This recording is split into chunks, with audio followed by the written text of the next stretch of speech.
But my beats, they are hard.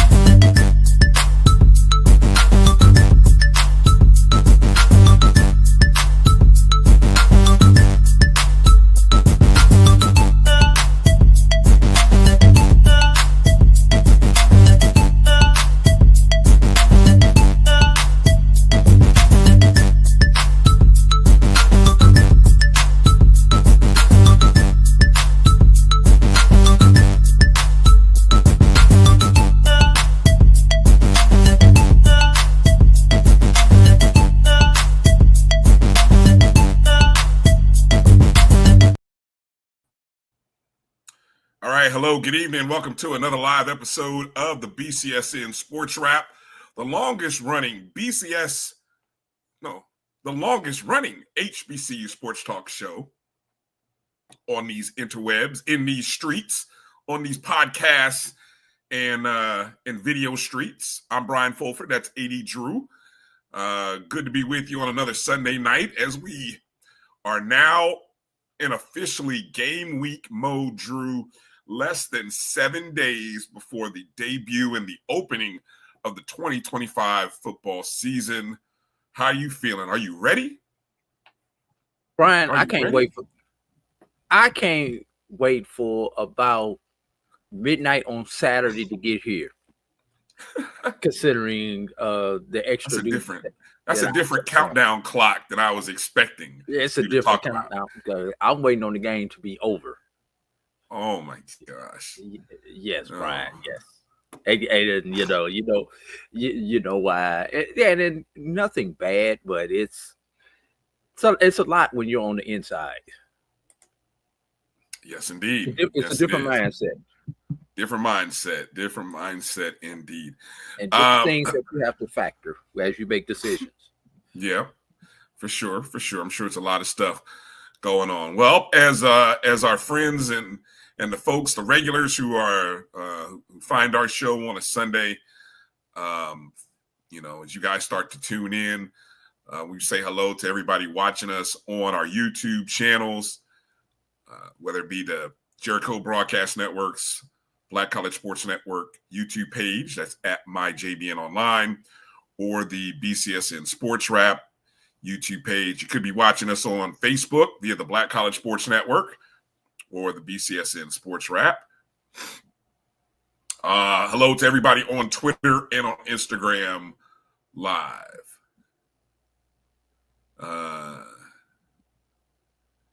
What does EA says? Everybody's doing a show. Well, hey, that's great. That's great. Everybody's doing a show these days, EA. But never forget who's been here the longest. Who started this stuff. And who... And we still keep trying to pump out, quality content that keeps the people talking. That's the thing. And go watch their show. If they want to compete with us on time slots, let them compete with us. And I'm confident that you'll be back. You'll watch one of us live. You'll watch one of us tomorrow. Yeah. I mean, look, as I long as you watch us tomorrow right now. But as long as you watch, whether you watch later on YouTube, watch later on Facebook, heck, I'd even prefer it if you watch later on the BCSN Pod Zone. Hello to those of you watching on the Pod Zone. So, yeah, I don't just care. Watch, and when you watch, hit the thumbs up and the like button. Subscribe, download. That's the stuff that matters. That's the stuff that really matters. So I don't watch everybody's show live. I mean, I've got a life. Believe it or not, outside of HBCU Sports. What? You got a life, Drew? What? Most of us do. And unless we are at that level of entrepreneurship or investments, most of us have somebody who we have obligations to in order to pay our bills. So if your show comes on during that time, you're going to be on the rewind channel, as I call it. You may be on in the car while I'm driving to work, while I'm driving from work. Heck, in Atlanta, you know what's good thing about being in Atlanta now, Brian? Atlanta traffic allows you to catch up on a lot of podcasts. Oh, the traffic. I couldn't sit in the traffic for too long. Yeah, but when you listen to different podcasts, it's not as bad as because you get tired of hearing the same songs. Yeah. I don't, G Boom says he wishes the Pod Zone was live for me to listen in this car. I don't know how we would do that, G Boom.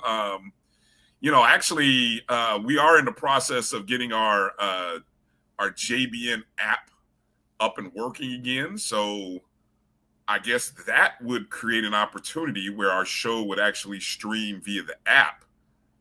But isn't that kind of like YouTube? I mean, I don't encourage, condone, or endorse anybody watching YouTube while you're driving, but I'm not going to say it doesn't happen. Bro, I have YouTube on all the time in my vehicle. Now, that don't mean my attention is focused on the screen on my phone, but it's on. I mean, people do it for music. I do it for pods. Okay. Yeah, well, there you go. It would be nice though. Maybe one day G Boom will actually be able to stream live on Spotify. But does Spotify do anything live? I don't think Spotify does anything live. No. All right, that's a great dilemma you've thrown out to me, G Boom. So we'll have to figure that out. But hit the thumbs up and the like button, however and wherever you're watching and subscribing to the show. As I mentioned in the preview, or maybe you saw the title tonight, this has become a tradition like none other in HBCU sports media. And I feel like I can say this with all clarity and honesty. Now, Drew, we've turned over a lot of stuff this year. I mean, from list to rankings to the conversation about Blue Bloods, but nobody that I have come across is doing predictive win totals, over and unders. Now, wait till tomorrow, Brian. What's that? Wait till tomorrow. Well, because somebody will see this tonight.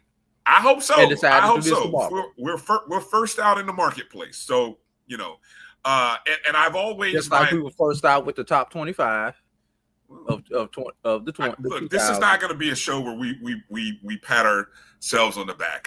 We are what we are. I ain't got no problem doing that. I know you don't.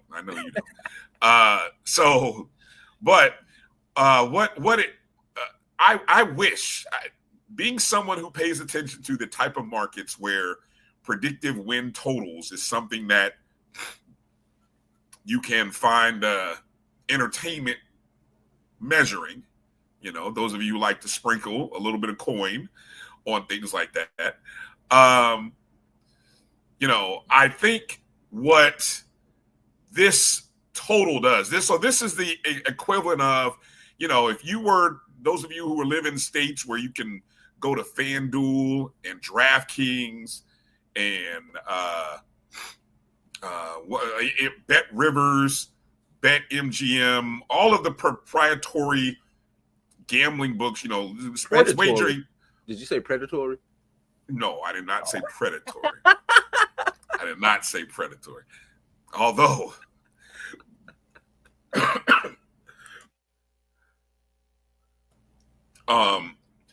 I will say, gambling is legal in I think over 20 some odd, over 30 some odd states, right? And in many of these states, you can, because this is the preseason, you can wager on how many wins you think a team in a particular conference, right, will get. And mostly it's FBS. But I maintain, Drew, that this is the market's not understanding FCS. This is not even a market understanding our culture. If there was a book that would open up lines for the HBCU market, and just in general, we're getting close to a period of time, Drew, where I feel like FCS football deserves a little more respect. it's time for the betting markets across the country to stop waiting until Friday to release lines for FCS games, or worse yet, Sunday morning or Saturday morning. You know, those lines should be available Monday, Tuesday, early part of the week, right? But anyway, so this show is an homage to the season win totals that you would get at any other place, right? So we take, for the third year in a row, we're going to break down all 21 teams, and we're going to set a line, a number, and your job, our job, is to predict how many wins over or under that school, that team, will win this year. And we'll show you some data over the last couple of years, teams that have fared well above the predicted number, below the predicted number. One of us has been pretty good at predicting that over the last year. See, you didn't have to do that. I just said, you could just you're so you right now. You could just let the tease happen. I know you want to poke your chest. One of us has fared pretty well, only because he had a good 2024. We both pretty much had a similar record in 2023. One of us went left, and one of us went right last year off a cliff, literally. Bryan, what was the theme last week? I don't know. What was the theme last year? We were focusing on facts. I make my decisions with my heart, not my head. I mean, my head, not my heart. I don't know if I did that too. I have to go back and look and see the teams who I picked, or really how many games I was really off last year. So yeah. Let's see what EA said. The longest running is okay. That's a good point. You know what we do, EA, though? We do put the episode 903. Episode 9.03 means we're in season number 9. So, and they can't put that banner in the right-hand corner that we can also. No, they can't. They cannot. The BCSN Pod Zone rated as the best HBCU sports podcast by Million Podcasts. Thank you to them. But we'll have to do that, EA. Whatever works.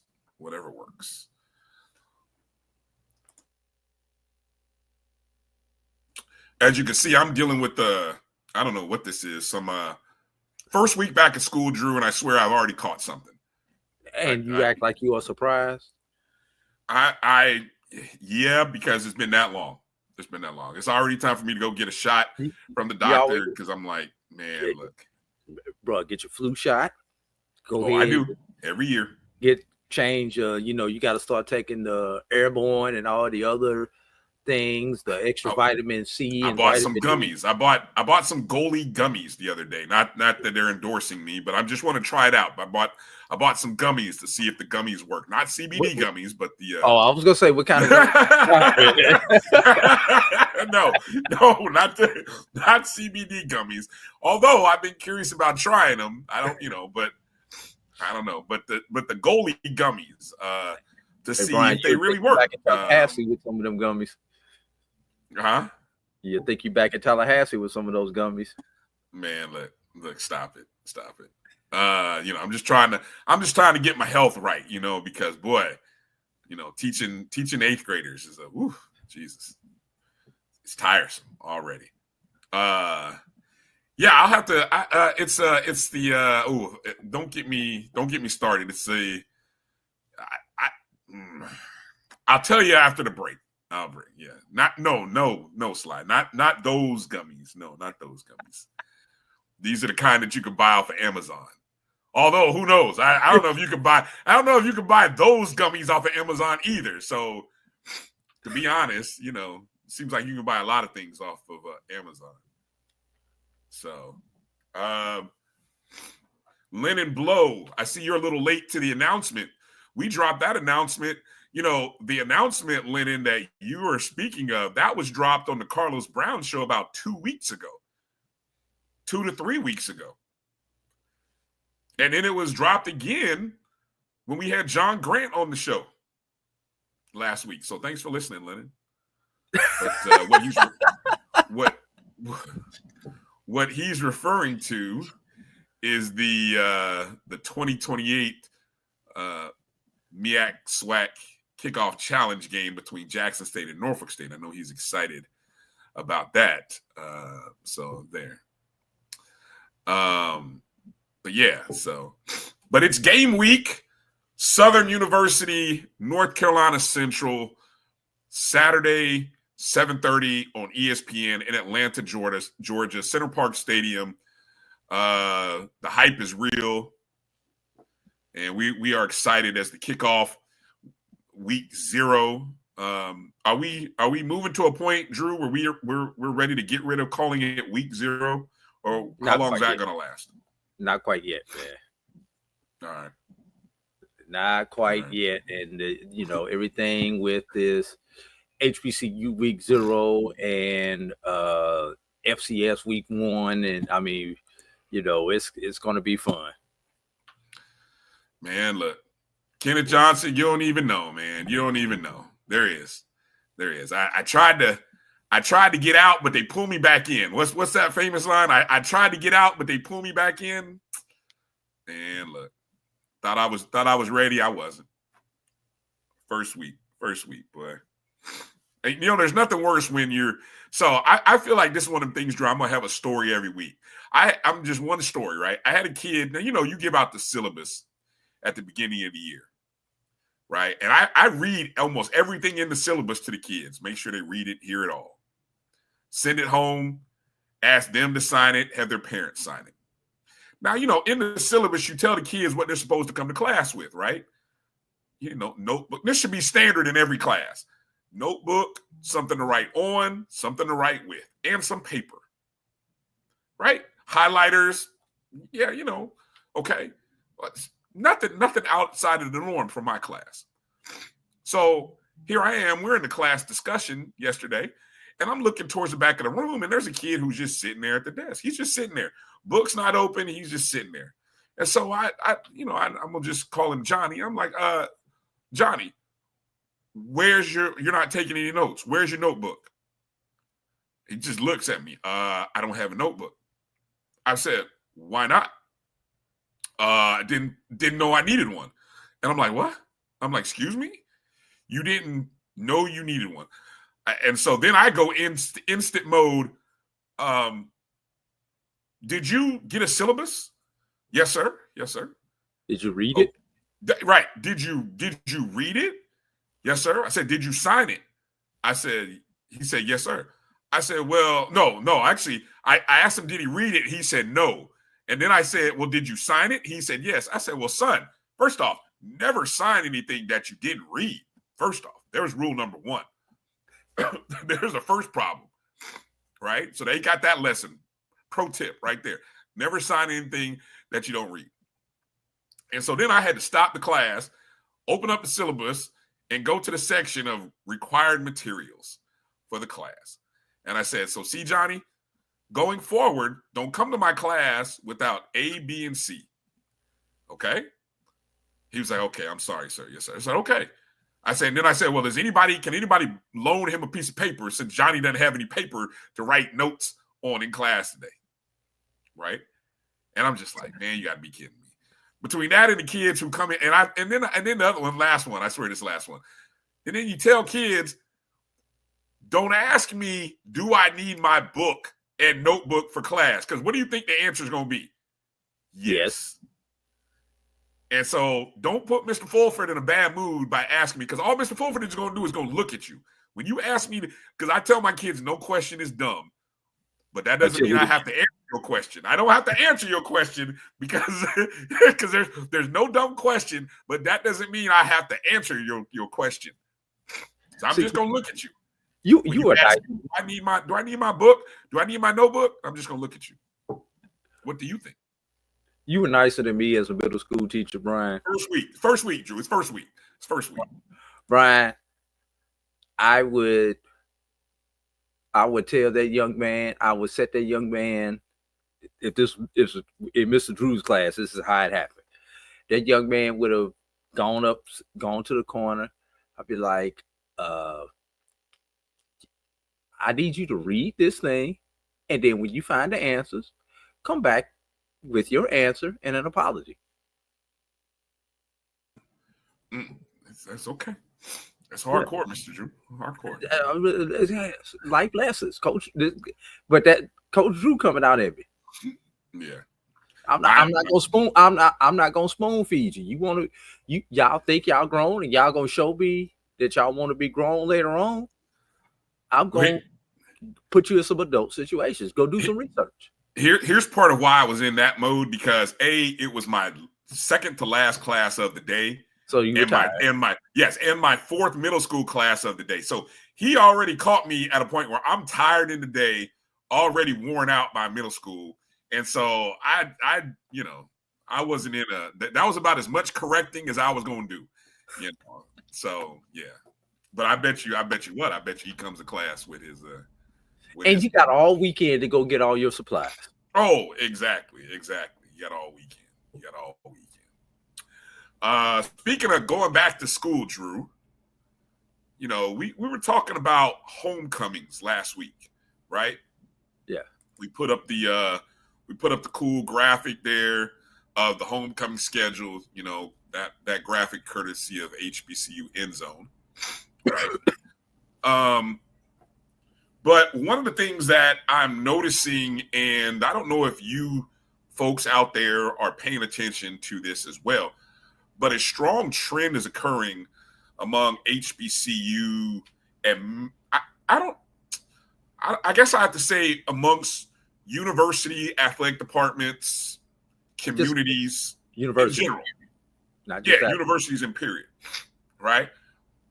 And it has to do with policy changes regarding everything from starting times of homecoming games to some of the policies regarding parking, visitors, things of that nature. And it really is a shift. And as I started thinking about it, Drew, it's probably a really good shift. Or maybe is it just a reactionary shift to other incidences that we have seen occurring, not just amongst homecoming HBCU events, but just large events where stuff has popped off? Yeah. Well, Bryan, I'll tell you what. Let's get into the what and the why, because we are pushing it up against our first break. And then we can come back and get into the deep thought on that. Okay. So are you hinting at it's time to take a break? Is that what you're telling me? Yes. Okay. All right. Well, good. That was supposed to be the tease. You were supposed to pick up on that. We've been doing this longer than anybody else. You should have picked up on that vibe. Well, you know what throws me off? I have two different counters that I watch. I have the actual real-time counter, which says we're at the bottom of the hour. But then I have our show counter, which says we're not even fully 30 minutes into the show. So that's what threw me off a little bit. So completely my fault. But this is on the heels of an article that Stephen Gaither wrote, HBCU Game Day, regarding policy changes at Winston-Salem State. Some things that I noticed in Georgia, at Albany State, and then some stuff happened in Alabama. Yes, exactly. See, all right, that's funny. That's a good one. Okay, let's take a break and come back and talk on the other side. You're watching the BCSN Sports Wrap right here on the Black College Sports Network. We'll be back in just a moment.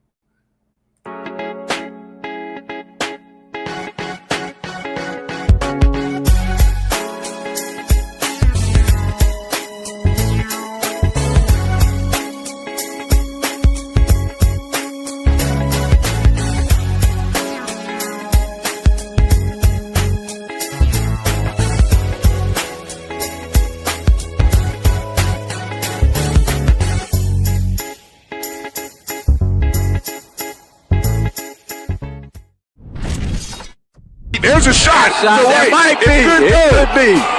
Right field. Grand slam. What a shot. That's how you get hot, young fella. Thank you guys for what you do for HBCU athletics. This is a fantastic avenue for all of us. This is our ESPN, so we love what you guys do, and all you guys at BCSN. We really appreciate what it is that you guys do for us. The human voice has always connected audiences with experiences. Major brands all across America have trusted Kever's voice time and time again. Conversational, powerhouse, intelligent, and sincere. That's the voice you need for your creative marketing process. KEAVERSVOICE.com. Kever's Voice, Kever's Voice, KeversVoice.com. Always on, all the time. This is Brian Fulford. A.D. Drew and I are co-hosts of the BCSN SportsWrap. We talk about all things related to HBCU athletics. From the games, teams, coaches, and fan interest stories, we cover it all. You can find our shows on Facebook at BCSN SportsWrap, YouTube at MyJBN Online, and everywhere you listen to podcasts like Anchor, Spotify, Google, and Apple Podcasts. You can also find the show on the Jericho Broadcast Network's app. Make sure to download. We look forward to you joining the conversation and being a part of the show. Football fans, HBCU football is back in the ATL with the Cricket MEAC SWAC Challenge Kickoff. Representing the MEAC, North Carolina Central, and representing the SWAC, Southern, Eagles, Jaguars, the Marching Sound Machine, the Human Jukebox. The kickoff trophy is up for grabs, and bragging rights are on the line. The rivalry is real. Bring the family and join us pre-game for the fun-filled Coca-Cola fan experience, including band jamborees, food, activations, and fellowship. For tickets and information, visit MEACSWACChallenge.com.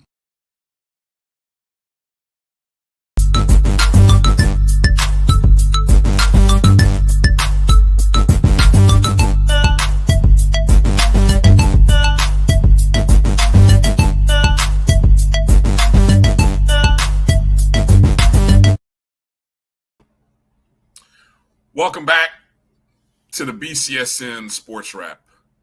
Bryan and Drew here on another Sunday night. We are days away, less than 7 days away from the Cricket Wireless MEAC SWAC Challenge Kickoff. Did I get all that right? Yes. Yeah. Okay. I got it all right. Okay. Get that out of there. Stop it. Kill him. Tomorrow, what time? Tomorrow is the coaches press conference. What time is that happening, Drew? That's a virtual press conference that will occur at 11 a.m. And members of the media will have their session with the coaches prior to them coming to Atlanta. For both programs, this will serve as their official press conference for the week. So, and that will actually be live streamed at MEACSWACChallenge.com on the YouTube page. And I will put the link to that YouTube page in the chat in just a moment. So, yeah. And it'll also appear right here on the Black College Sports Network as well. Right. I believe we're going to simulcast that also on the Black College Sports Network. Right. Looking forward to it. Do you watch the Big Three? When nothing else is on, and I decided to watch regular TV instead of YouTube or something like that.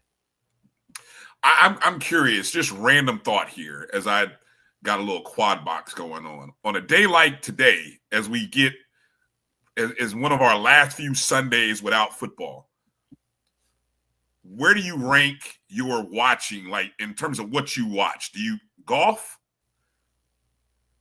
Big Three, WNBA, or baseball? Like among those four, what order are you ranking your watching? Because you had a BMW. It's a playoff golf, so you had Scotty Scheffler doing his thing, right? You had plenty of baseball games. You got a full slate of WNBA games. Big Three, Final Four. What are you watching? Can I go for none of the above? No. You could surely read a book, but or watch a movie. But I'm just saying, if those were the only 4 channels or the 4 options that you had in your life at that moment. Depends on who's playing baseball. It's got to be a team of baseball games. It depends. It has to be a team that I follow. It just can't be a random team. I was gonna say WNBA 9 times out of 10 on that list, except if it's a baseball team that I follow. I watched a 21-point comeback today by my Indiana Fever without 2-3 starters. Wow. Another player got hurt today. But Right. somehow they overcame a 21-point deficit. I grabbed it plus 420 when it was live. I almost grabbed it when it was plus 720, Drew. But something was like, nah. And then I came back later when it got down to about 10. I said, oh no, they're gonna win this. I said, let me grab it. And it was like 420 at that point. I was mad I didn't grab it when it was 720. Right. Woo, could be eating real good this week. Yeah. But that's off the subject for a second. I did put the link to the press conference for tomorrow for those who want to tune in live. Right. It is in the chat. All right. The Chicago Triplets versus the Miami 305 in the Big Three championship game. That's going to actually be right here in Orlando, Drew. If I get back into Orlando in time, depending upon when I leave Atlanta on Sunday, I might be able to head over to the championship game. You're gonna have to leave mighty early to get there. Yeah, that's asking a lot. That means I have to get a plane. Right now, I don't know if I'm doing the plane thing. Well, if you'd have got your plane ticket about 3-4 weeks ago, you probably could have flew cheaper than you could have driven. I don't know. That's not entirely true, but No, about the same cost. Honestly, yeah. I looked into it. It's almost about the same cost, but it is what it is. What time is what? G Boom says. What time is it again? I don't know. What did you refer? It's game time. I don't know. I almost said the same thing. What time is it? I almost game said time. I almost said the same thing. The MEAC SWAC Challenge Kickoff Classic is 7:30. I think he's talking about the next week with the press conference championship game. No, the press conference is at 11 o'clock Eastern, 10 o'clock Central. Eastern, yeah. So Monday, tomorrow. If you're talking about the Big Three, what time is that game, Brian? 3 o'clock Eastern. I don't know. Sunday, maybe 3 o'clock. Yeah. Okay. The coach's press conference, G Boo. Thank you. So that's 11 o'clock Eastern, 10 o'clock Central tomorrow. Right. And the link is in the chat. Yeah, MEACSWACChallenge.com, Black College Sports Network, where you can pick it up. Trey Oliver's, North Carolina Central, Terrence Graves, Southern. We'll see whether either coach talks about whether there'll be a starter, who QB1 will be. Man, I just need something besides coach talk, coach speak. No, come on. I need some clickbait. No, these two are. Trey Oliver might give you something that you can chew on, but I don't think Terrence Graves is going to give you anything to chew on. Now, Trey Oliver might. He's been known to speak his mind, which you got to love. I think it's refreshing when you get press conferences with coaches who aren't afraid to speak their mind. Trey Oliver is one of those guys. So let's get back to what we were teasing before we came into the break, and that was homecoming. Some of the changes happening around homecoming. And this is really sort of a follow-up, kind of had me thinking this mode because I was saying, what can we talk about in the first hour before we get into the win totals in the second hour? And it goes back to the article that I saw from Stephen Gaither, HBCUGameDay.com, regarding HBCU homecoming safety concern bring changes at Winston-Salem State University. the article kind of underscores a lot of changes happening in the North Carolina HBCU diaspora, right? But then you shared with me this listing of incidents that have occurred on HBCU campuses just over the last 2 years. 2 years. 8 institutions.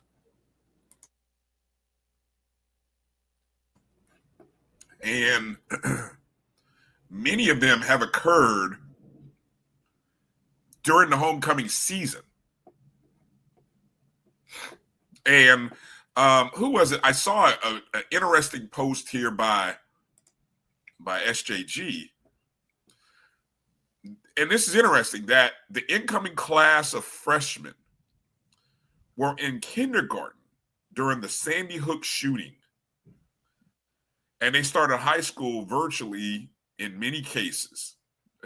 And I was like, wow, that is amazing that, first off, that the Sandy Hook thing was what, 12, 13 years ago. That will put them in kindergarten. Yeah. And we're living in this new world now where we've seen. I was just telling my sister the other day that I do have a pause when I think about going to like big outdoor festivals and events. Maybe it's because of my age, but also because every now and then you see a story about just some random shooting act of violence that has broke off. And it's just like, man, what is going on with us today? Bryan, you remember when the most violence that we used to see was when you played Mortal Kombat on your screen? Oh, yeah. You know, that was violent. But, you know, I think about it, you know, if we think all the way back to Columbine in the late 90s, just as you and I were coming out of school in college. And one of the things, and I'll be frank, when I was in education, especially elementary, middle school, high school, that always crossed my mind is that what if, Bryan, this generation has grown up with, we grew up, our parents grew up with the nuclear fallout drills, you know, to get up under your desk and everything else. You know, for us, we didn't necessarily go through that. You know, we had your typical fire drills and maybe a tornado drill. Tornado drill in the Midwest, right? We had tornado drills in the Midwest, yes. Right. So those were our 2 drills that you did once a month or once a quarter or whatever you had to do. And then this generation has grown up with the new set of drills, the active shooter drill. Yep. We have a whole thing that we have to go through at our school with, you know, just having kids prepared. Yeah. You know, I have I've got a CDL, Bryan, and when I was in the school system, I used to drive school buses, not only for my, you know, obviously to drive my teams back and forth to competition, but I also drove a regular route. And if you remember, in the late 2000s, 2017, 2015, the incident in Daleville, Alabama, where the person got on the bus and took the bus driver and the student hostage and ultimately killed one of them. Mm-hmm. And the changes that occurred in Alabama, where I was living at that time, due to bus policies, you know, mm-hmm. At that point in time, if any parent or any person were to get on the bus unauthorized, as a driver, I had the right to do whatever I needed to do to defend those students. Right. And I hate to say this, you look around your driver's seat and you think, if I have to grab something quick, what can I grab What am I grabbing? Yeah, I mean, you have to think about that. How close is the fire extinguisher? How close is this? How close is that? You actually have to think about these things. I'm pretty sure, Brian, that one of the things that they made that you had to do, especially if you change classrooms, is what is my escape route? Do the windows open in this classroom? Not all classroom windows open. What windows open? Where is your safety corner? I'm not gonna get into the minutia about that, but anybody in education know exactly what I'm talking about when I say, where is your safety corner? True story, Brian. I was teaching elementary, and before we get into the topic, and we had a child who had an incident, and I don't know if you guys have the safety badges where you press it so many times and it alerts either the school nurse or the school safety, depending on the number of times that you push it. No, but it sounds like something we should get. It's called a Centrex card. Every faculty member has a Centrex card for emergency purposes in that school district. And you pressed it 3 times for, like, say, a medical emergency. The kid then passed out, or that's what it was supposed to be. Every now and then, when you would have a fight that got out of control and you needed backup from other people, you would press that 3 times or something like that. But I remember it was 8 times was the active shooter notifications. 8 times? Yeah, I mean, it's fast, but it's like that because for you to press it that many times, they need to make sure of what the incident is. I mean, what if I press it 7, or what if I go 9? I mean, hell, I'm just like, you just gonna press. You just keep pressing it, and after the 8th time, it will go off. You're supposed to press it until you feel it vibrate. Okay, thank you. That makes sense. Okay, gotcha. It vibrates, but it was 8 presses for it to vibrate.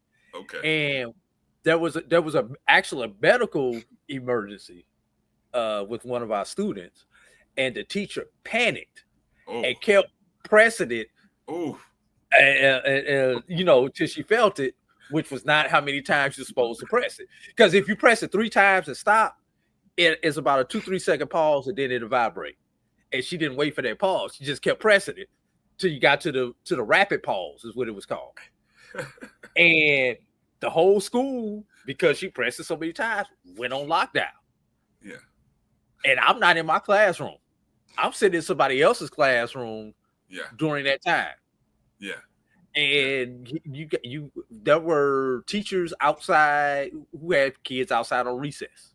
Yeah. And once again, talking about, you could drill this stuff all you want to until you get into that situation. And that teacher made a major faux pas. Her thing was, get inside to get to my safe corner. You already outside. Why are you trying to get back inside? So I mean, it made us as a school have to go through it, because you drill it. The drills come in the second Tuesday of the month, Brian. That's what I'm saying. It's one thing to drill it, and and you prepare for it. But when them live, for like pardon the expression, when those live bullets start flying in that incident, sometimes you find out who panicked and who didn't panic. Not all of us got a passing grade that day when we thought we were under a real active situation. Look, and the school was shut down for an hour while police and campus safety and fire came in and cleared the halls. Hey, better safe than sorry. But I will say that's why they've changed that code, and they've because of incidents like that, they probably found a much simpler method to tell people that, hey, if something is really happening, But that's interesting. We even had you do not even listen to the intercom. Yeah, no, you don't have time for all that. No. If they tell you it's all clear over the intercom, you do not come out. Yeah. Wow. Yeah, because they have to manually clear you, because it could be somebody holding a gun to somebody's head saying, tell everybody to come out. Right. Sure. Yeah. So You know, there are policies. But my point is, these kids have grown up with this type of stuff, man. This stuff is, I hate to say it's sad. And now we are seeing our HBCUs, among other schools, drastically change their policies. How many of our campuses used to be open, Brian? Yeah. I mean, if you even had a flash of ID. I mean, look, we've heard, look, we grew up in eras when, you know, you would know that the community from South Florida and Jacksonville and all other cities around Florida were coming to Tallahassee for homecoming, right? And we had a good old time. It had a great time. You know, I mean, it just was what it was. But now, because of these incidences, you know, many of which you pointed out here, but a lot of campus, I'm gonna kind of hit a couple of the bullet points, and I'm gonna encourage you guys, if you haven't, and again, maybe you are aware of it, maybe you weren't. This is a great article here by SJG here. Wait, hold up. Can I throw one thing, Brian? Sure. It's not just Texas. A lot of state legislatures, if not local, we ban cell phones and smartwatches. That means yes. That's not going to keep you safe. No. Look, to me, look, we're not going to get into. I applaud our school for banning cell phones and smartwatches because they are a big time distraction. So I'm sorry, I can't agree with anybody who says that is a problem, because that's not the problem. That's not the problem. It may not be the solution, but it's not the problem. Ain't the problem. Right, it ain't the problem. I agree with you there. So reading from the article a little bit, Winston-Salem State making sweeping changes to its upcoming homecoming, citing safety concerns and logistic challenges facing the HBCU and its campus community. In an alumni town hall, Chancellor Bonita Brown made it clear that the changes are not about scaling back tradition, but protecting it. The chancellor told alumni that Winston-Salem State is, quote, literally navigating two separate spaces when it comes to homecoming, safety and budget. Her first priority, she stressed, is preventing incidents that could bring even more drastic restrictions from higher governing bodies. That sounds like some, from the government, city, county, state, right? Yes. So Brown emphasized that Winston-Salem State is not navigating this in isolation. She said safety has been a focal point in recent conversations among leaders of other public HBCUs in the state of North Carolina: Elizabeth City State, Fayetteville State, North Carolina A&T, and North Carolina Central. And Drew, on that list, aren't some of those HBCUs, some of those schools that where incidents have occurred over the past couple of years? Yes. So the announcement that Winston-Salem State is closing campus at 8 p.m. daily kind of follows in line with what North Carolina Central is doing, or they plan to shut down its campus early on Friday and Saturday of homecoming, moving the football game to a noon or 1 o'clock kickoff, so that by the time it ends, you're talking ends at maybe 4, gives people usually an hour to 2 hours to get off campus. At that point in time, when it usually gets dark, 6:30-ish. I was going to say, so essentially the idea is by sundown, by the time it hits nightfall, people are off campus. Now, people are going to do what they're going to do off campus, but that's more so under the purview of what? The city. And the city, I would imagine, Drew, the city has better measures in place and better opportunity to police and control traffic and things of that nature, traffic and people, better than your campus. You know, with probably dealing with limited numbers of law enforcement personnel, safety officers. Yes, thank you. Right? Yeah. I read something in here that this is another thing, and this is one thing I found interesting. Because of things that they are doing and changing ticket pricing and parking, they are making it less attractive for you to drive on campus. For example, according to the article here, general tailgating at the football game is limited to the what is the East lot with a $150 fee per space and a minimum purchase of 2 spaces. RVs required 4. The lot opens at 5 a.m., closed at 9 p.m. for tailgating. There are other lots in which there's essentially, to sum it up, no free parking on campus. And they're encouraging people to access rideshare zones, right? If you want to come on campus,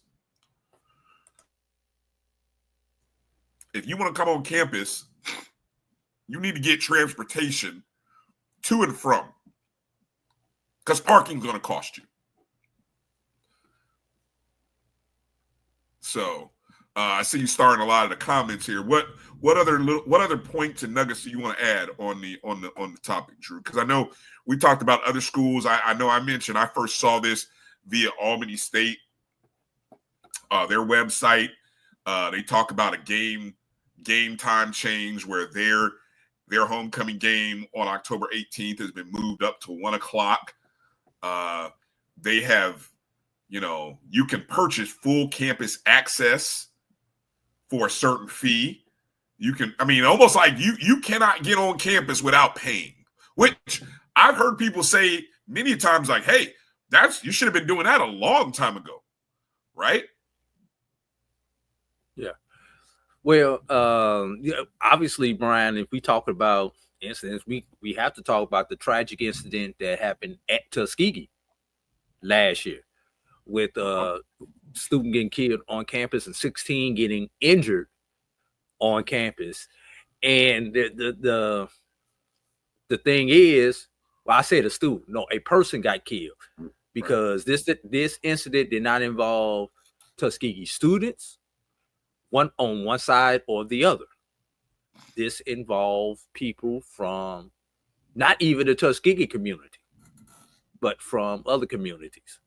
And I said it then, I say it now. Most of the people who live in and around our HBCUs, Brian, understand the special place that those HBCUs have in that community. Yes. They know that respected HBCU is sacred ground. There are certain things that you do not do on that campus. Yeah. It's usually from people outside of that community that come in and cause all the crap on our campuses. And it says Tuskegee, probably at Winston-Salem. We had, 2 years ago, where Bowie State's homecoming was canceled. And yes. I can't remember which one happened first. They invited those students to come to Morgan State, and then there was an incident in Morgan State in 23, a week later. Yeah, vice versa. The Morgan State incident happened first. And then a week later, an incident happened at Bowie State. Okay, I had it backwards. Yeah. But I remember those two. And then, of course, the first thing everybody thought, like, these two incidents were related. Related, of course. Two separate isolated incidents just happened because those two schools decided to partner together, that they were linked together. We've had incidents at Clark Atlanta. We've had incidents at Tennessee State, Virginia State, Central, PV. Over the last 2 years, 8 different institutions. And see, Brian, here's the thing. You have to, homecoming, as an administrator, you have to service two different people. You have to service your students who are currently there, paying their tuition to attend that school. You have to give them a homecoming experience. Then you have your alumni who has put their blood, sweat, and tears into that institution. And the real purpose for homecoming for alumni, but anyway, is homecoming for them. But you want to give them a premium experience so that they will give you a premium check in return. But you have two different groups here. So you have your internal customers, and then you have your immediate external customers, being your alumni. And then you have those secondary, I call them secondary customers. Those are the fans. Those are the naysayers, the other people, the other team. You know, you have to service them also.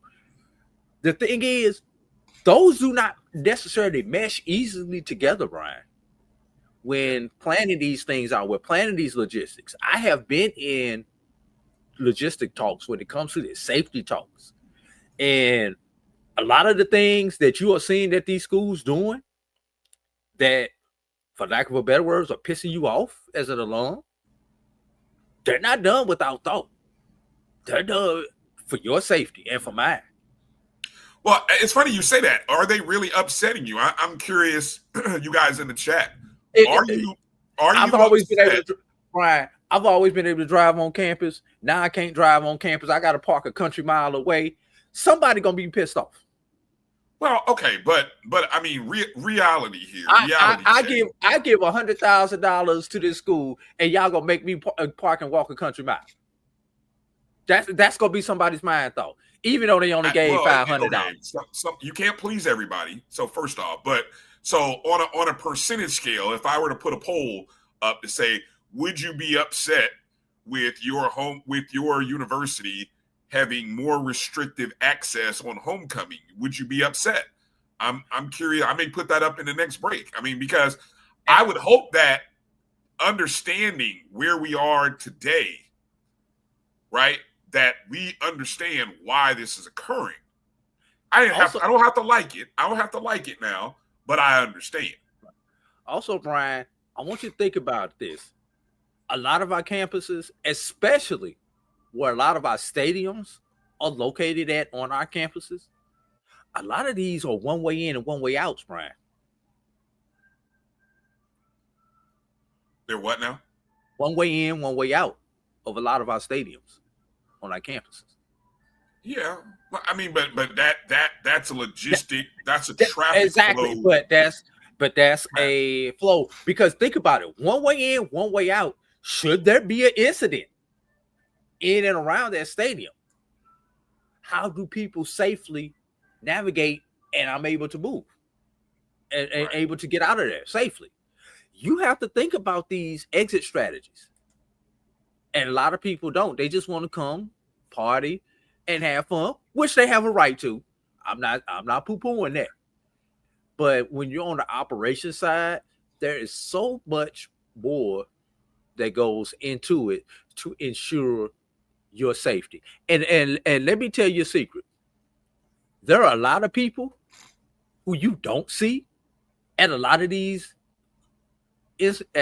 games who play a big part in keeping you safe. Yeah. And I'm just not talking about the head of police at your institution or other things like that. There are a lot of people dressed like Bryan and myself who deal with safety stuff.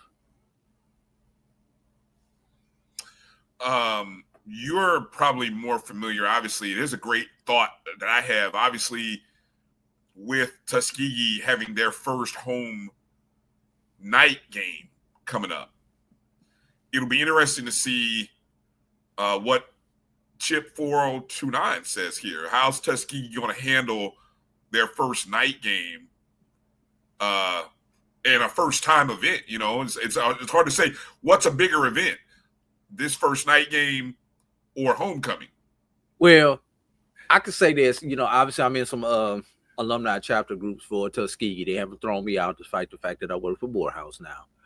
But I do know that they've restricted access to campus. If anybody is familiar with Tuskegee, first of all, Tuskegee's access to Tuskegee campus itself is limited. There's only a couple ways you can get on that campus.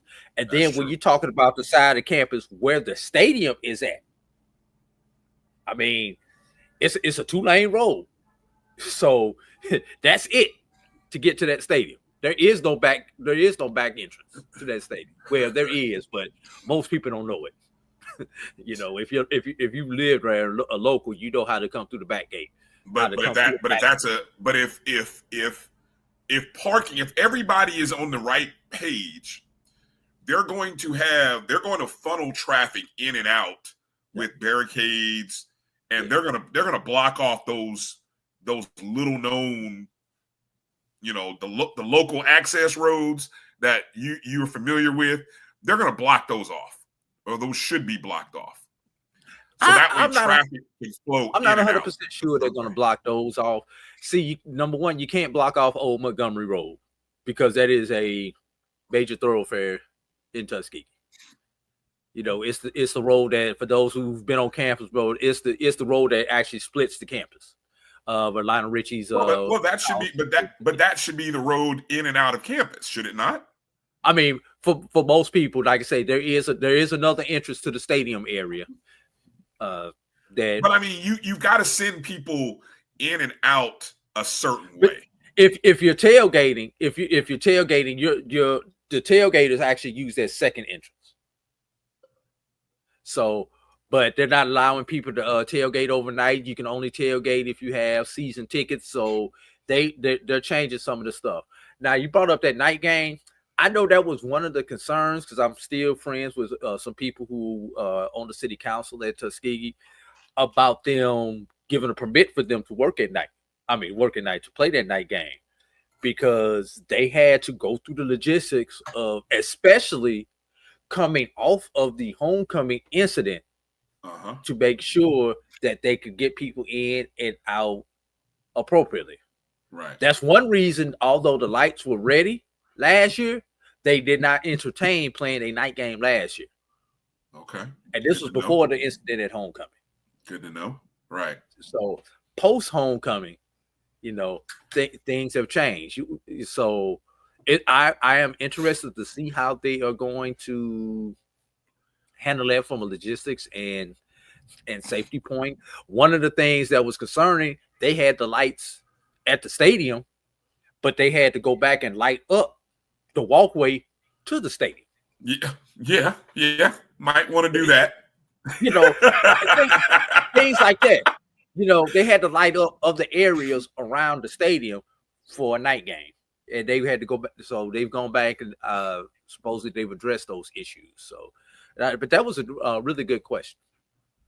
Also, I kind of want to we'll kind of close up this topic with what my thought had to do with I lost my thought. I had it as it related to communicating to your stakeholders early and often. Like you said something to me which I thought was interesting. And when you come on an HBCU campus, there should be a certain respect that you have for the history of the land that you're on, right? So the fact that someone is bringing guns into this sacred hollow ground bothers me. It shows a lack of respect for the area that you're in. That's just me. But right. I think that is messaging that could be done in a creative way via social media by all of our schools to kind of say, hey, when you come to homecoming, be safe, have fun, but leave the foolishness at home. You know, something about respect our buildings, respect our property, respect our people, respect this community because of the great people, men and women who have come from this. I don't know, some sort of creative. I would love to see every university that's having a homecoming in October or November send out some good messaging to their constituents and just those who might be taggers on who want to come be a part of the homecoming festivities to just respect where you're coming, and then also let people know what the security, the flow, and the traffic is.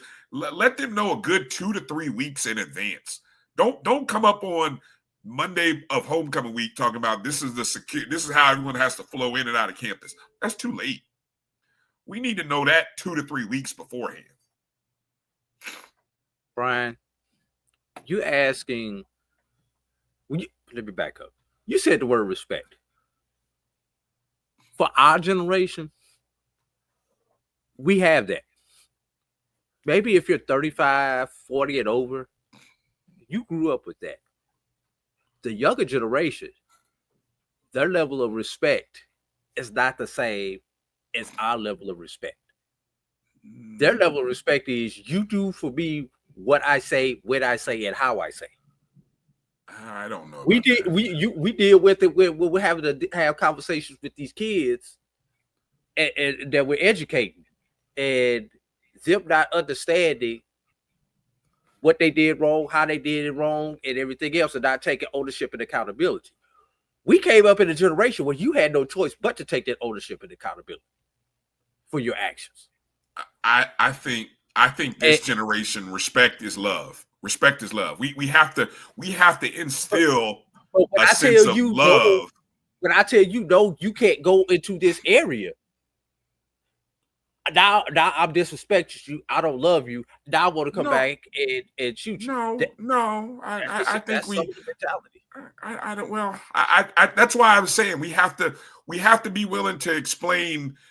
Do you have to explain a little more to this generation than you had to explain to us? Yes. Okay. Because somebody told us what to do and we didn't question it. We just said, okay. Yes, sir. This generation, they want to know why, and you just got to tell them why. No. I mean, it's not that hard. Tell you why you wrong in your decision. Huh? They just Google something and show you why you wrong in your decision because somebody else could do it. Well, look, you may feel that way, and when you become the chancellor or the head of police security, you can change the policy to match your desires. But right now, this is why we're doing it, for this purpose. And it doesn't have to be confrontational. It just is what it is.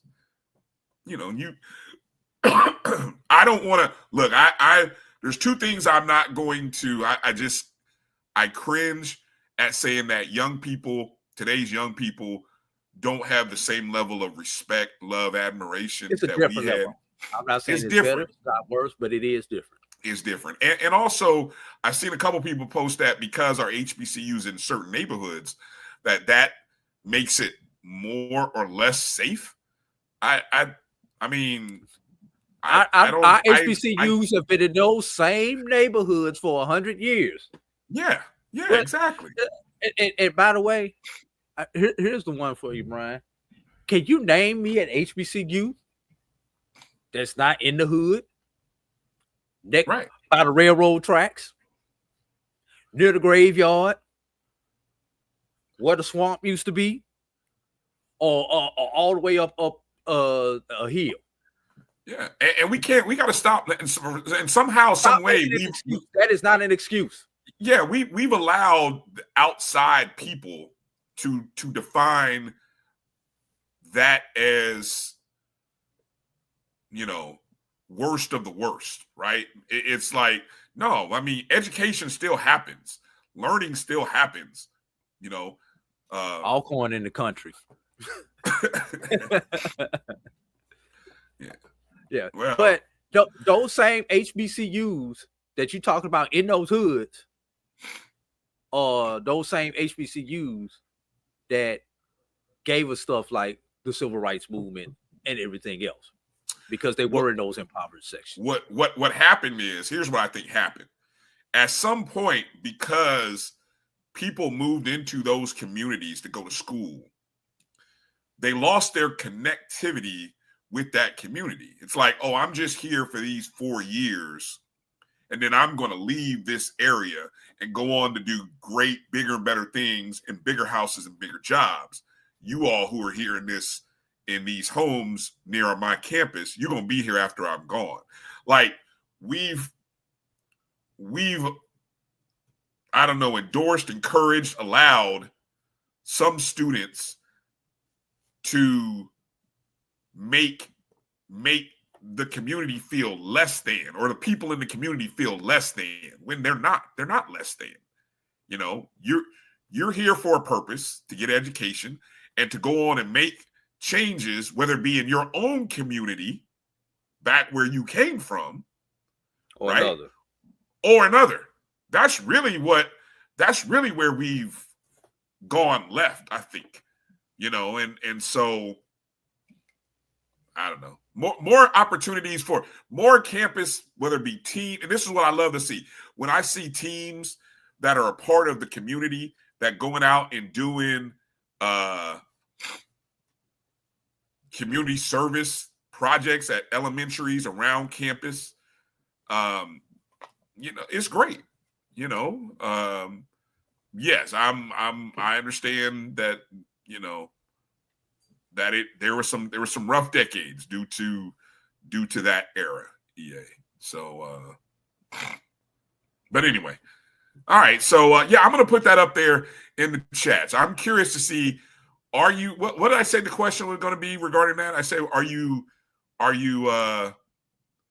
in favor of more restrictions? Or are you in favor of more or less restrictions on your HBCU campus during homecoming? Yes or no?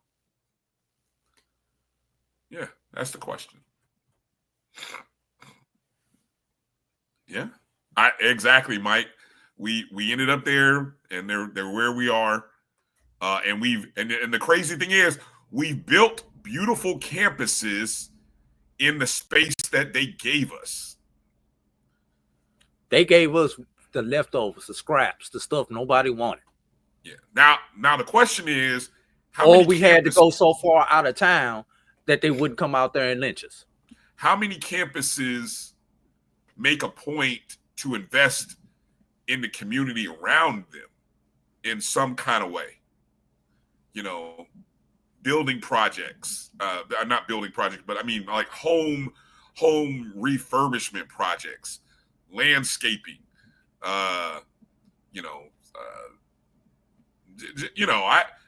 I've driven through. It's crazy. Call me crazy here, but over the last 2 years, when I've driven through Tallahassee and some of the surrounding neighborhood, there used to be a time when I was in college that I really didn't drive through those neighborhoods.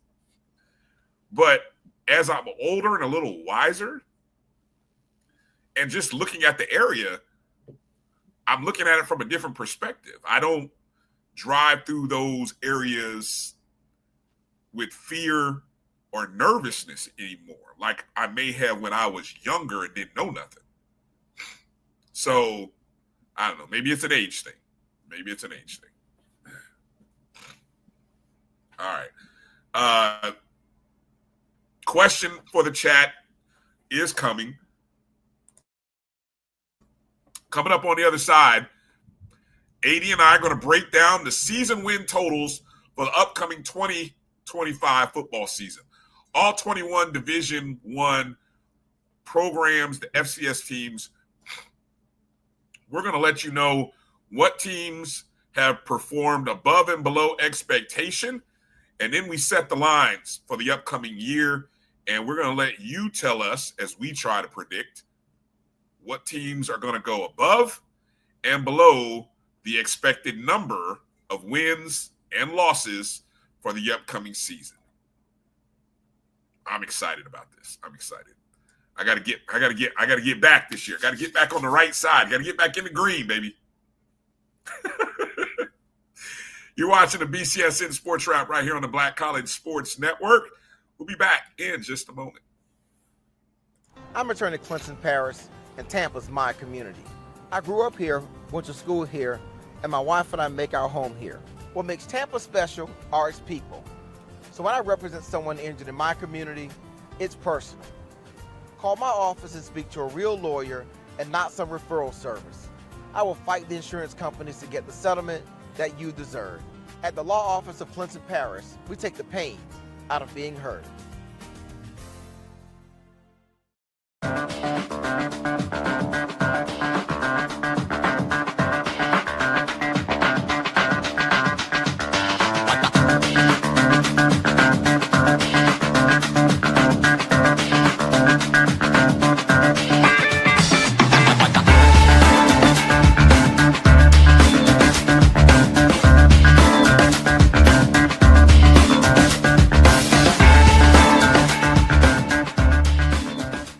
It's never too early to plant the seed, to share the tradition, and instill a sense of pride in your HBCU with your little ones. HBCU Pride and Joy Children's Boutique helps you share your school spirit with a wide selection of adorable kids apparel and accessories officially licensed from your favorite HBCU.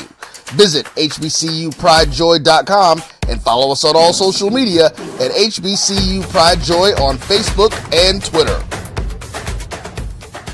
Sugar Chateau Desserts is a specialty bakery located in the Charlotte, North Carolina metro area. We will create delicious and one-of-a-kind treats for any occasion. Sugar Chateau is currently shipping cakes in a jar, offering a variety of different flavors in a single-serve container that can help you celebrate in accordance with social distancing. Place your orders today by calling 803-526-7895 or visiting sugarchateaudesserts.com. You're looking for the latest information on Southern University sports, the Southwestern Athletic Conference, and HBCU athletics. There's only one place to go. Tune in to the Carlos Brown Show, exclusively on the Black College Sports Network. Attention football fans. The Cricket MEAC SWAC Challenge Kickoff is back in Atlanta on August 23rd. Representing the MEAC, North Carolina Central, and representing the SWAC Southern. Join us at Center Park Stadium for a full day of tailgating, football, and band. For more information and tickets, visit MEACSWACChallenge.com.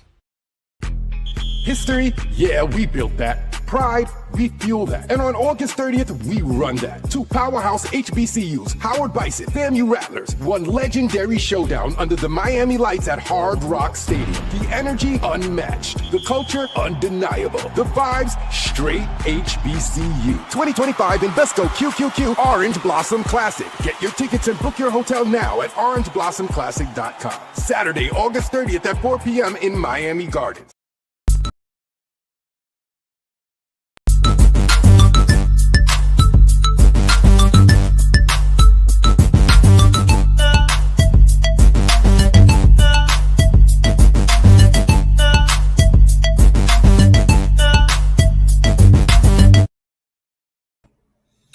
Welcome back to the BCSN SportsWrap. Bryan and A.D. here.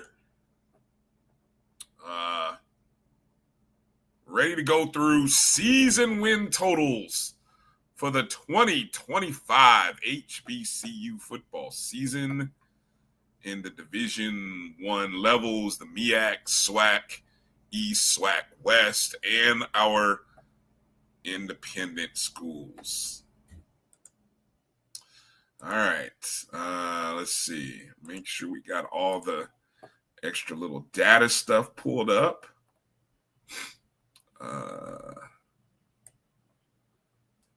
And we can get ready to go down this list. All right. Missed the cough button there. All right. So as I said, Drew and I, this is something that if there was a real live market in a marketplace somewhere, whether it be on this shore or offshore, hint, hint, I would love to be able to, have some sort of stake in this, right? To be able to put these out and for somebody to have an opportunity because, some years are good years, some years are bad. Now, we first started this with our good friend Jamie Walker, J-Dub. He was with us in our first year when we did this in 2023. Drew correctly predicted the overs on 16 of the 21 schools. Let me rephrase. In his predictions over under, Drew went 16-5 in year one. I went 15-6. Jamie went 15-6. Okay. Now, last year was a little bit different for both of us. Not quite as well either way. Nobody did that well, but Drew did dramatically better than me last year. And we did a post-season recap of all this. Drew last year was 12-9 in his predictions. So he would have made a profit, if this were, if somebody gave us $100 for every team, Drew would have made a profit, right? Me, on the other hand, I was 7-14. I'd have lost my tail. Whatever money I would have won in 2023, I gave it all back the next year. Let's go ahead and get that third ring, man. Yeah. Jamie, last year, Jamie was only with us for the MEAC segment when we did this last year.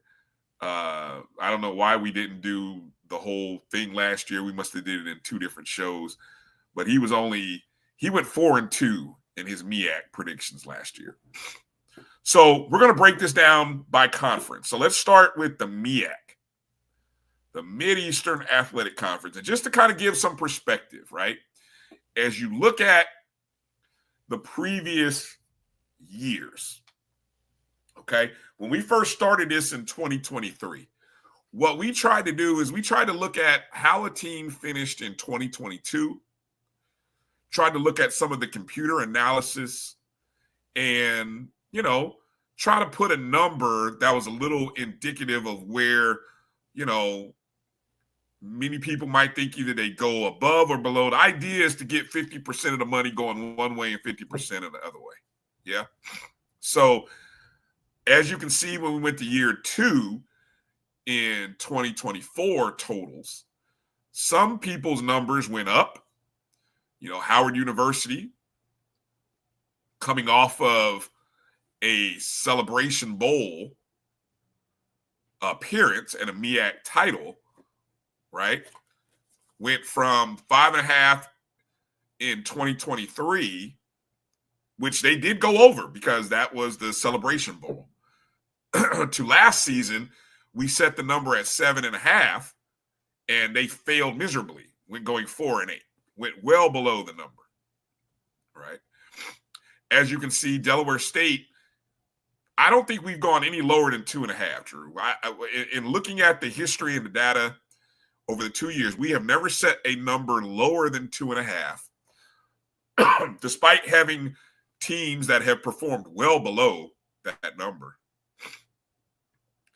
And we never set the number higher than 8.5. And so as you look at North Carolina Central performing above expectation 2 consecutive years, Drew.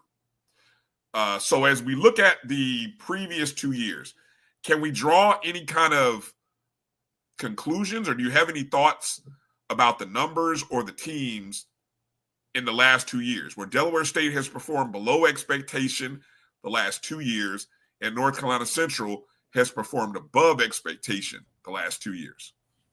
Well, I'm just looking at this in general. And when you look at it, most of the numbers that we have come up with have been right there on the cusp where you have to make that decision. Central, good, right? 8.5 2 years ago, they won 9. That's what you want to see coming down to that last week. Do I get my money or not? Same thing last year. 7.5, they won 8. So you want to see it within 1. At 3.5, it's either going to be 3 or 4. So you want to see how close you are. And if you look at it, even Norfolk State 2 years ago, we set the number at 3.5.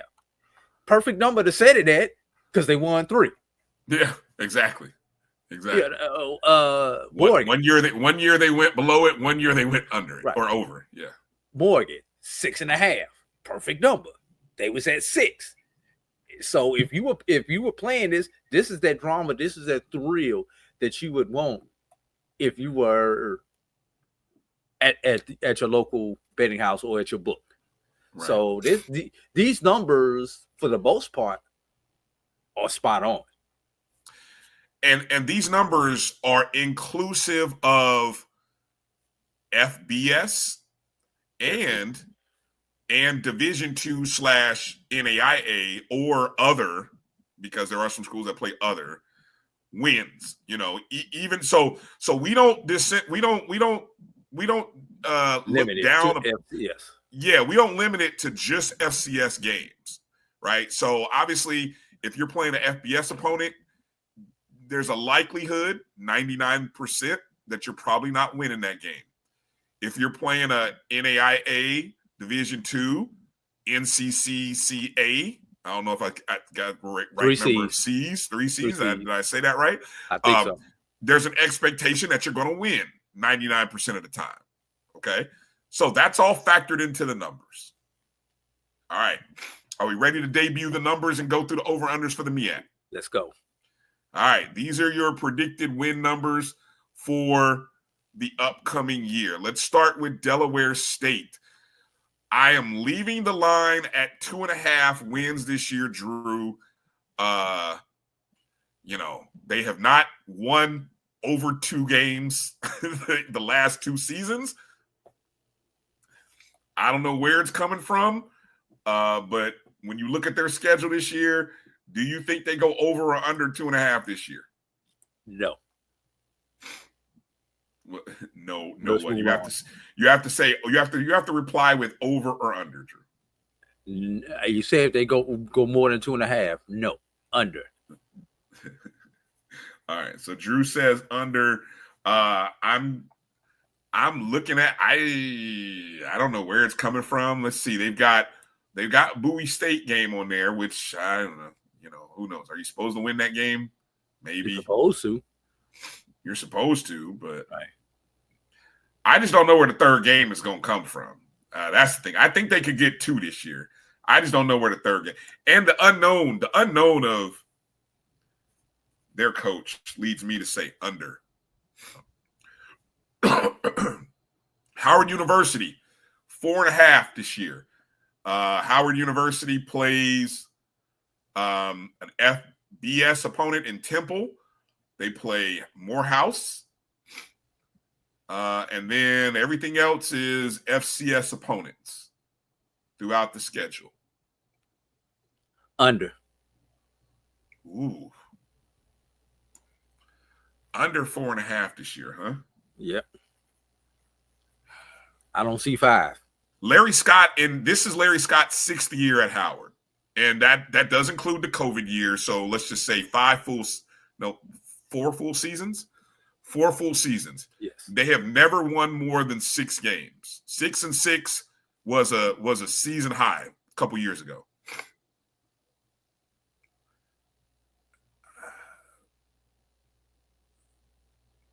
I'm gonna go under 2. I don't know. I'm on the fence on them, but I'm gonna go under as well. I'll go under. Okay, this is an interesting one. Morgan State. Morgan State, the number is 7.5. Now, as you can see, we've been moving the number up over the last couple seasons in the Damon Wilson era. Year 1, it was 3.5. It went over. Year 2, it was 6.5, and they were just 1 win away from hitting that number. This year, Morgan State predicted to finish 3rd in the conference. Looking at their schedule, they've got 2 Division II teams, Central State and Miles, so that's at least 2 wins. They got VUL, so that's a 3rd win. And then the question is, really, how many MEAC games? And then they've got non-conference games. They've got at Georgetown, at Toledo, Towson, at South Alabama. See, there's a clear path to Morgan getting to 8. You name those 3 games: Central State, Miles, VUL. If Morgan sweeps the MEAC, they're at 8, Brian. Exactly. Sweeps the MEAC. Wow. Sweeps the Okay. MEAC. Yeah. That's the easiest path for them to get to 8. Right. Because the non-conference,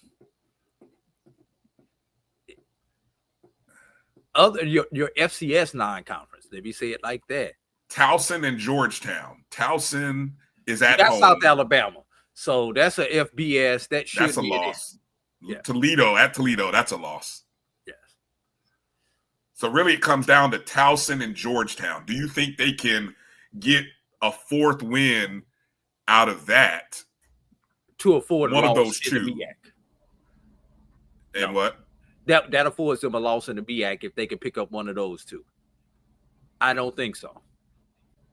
You don't think Morgan can go 4-1 in the MEAC? They would, even if they went 4-1, Brian, they would still have to pick up another game. I'm thinking they win one of those FCS games. I'm thinking I think they actually can win either Towson or Georgetown. You can give them one of those. And then if they go 4-1 in the MEAC, that's 8 wins. That's 8 wins. Remember, they have the preseason offensive and defensive player of the year. Third year for Damon Wilson, right? Damon Wilson. Votes. But no first place votes. No first place votes. Might be motivation, though. I think we're gonna. You picking on my sounds like Brian. I am. I'm going over. Well, we gotta have some differences. All right, so you're going under. So this is your 3rd consecutive under team. I'm going. So you're. But and look, if they finish with 7 wins, I want them. I want them to finish with 8, but Brian, head, not heart. All right.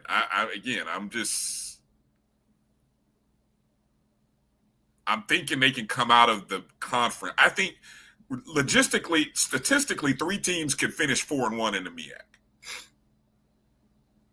Yes. Right? You are correct. So that's what I'm hedging on.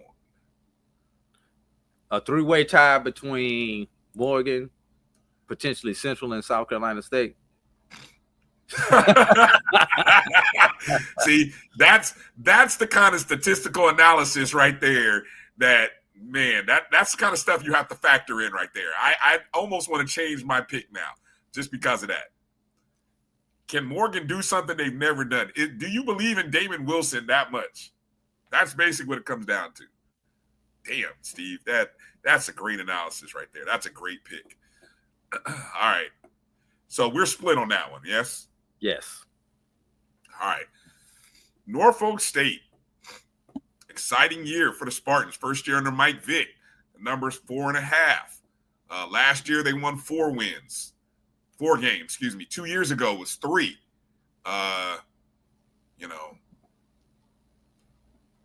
Not very much expectation last year. They snuck out a 4th win. The year before, it was the same number, and they went under it. What do you make of first-year head coach and what he's going to do this year? I'm right there on that cusp, Brian. I found 4, including 2. I have 2. I found 4, including 2 in the MEAC. I am trying to find a 5th. If I am going to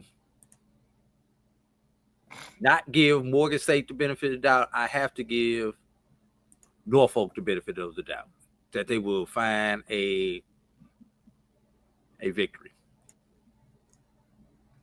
Wait a minute. Say that again. I'm going to give Norfolk State the opportunity. I think they're going to find that 5th one. I agree. I think 5 wins.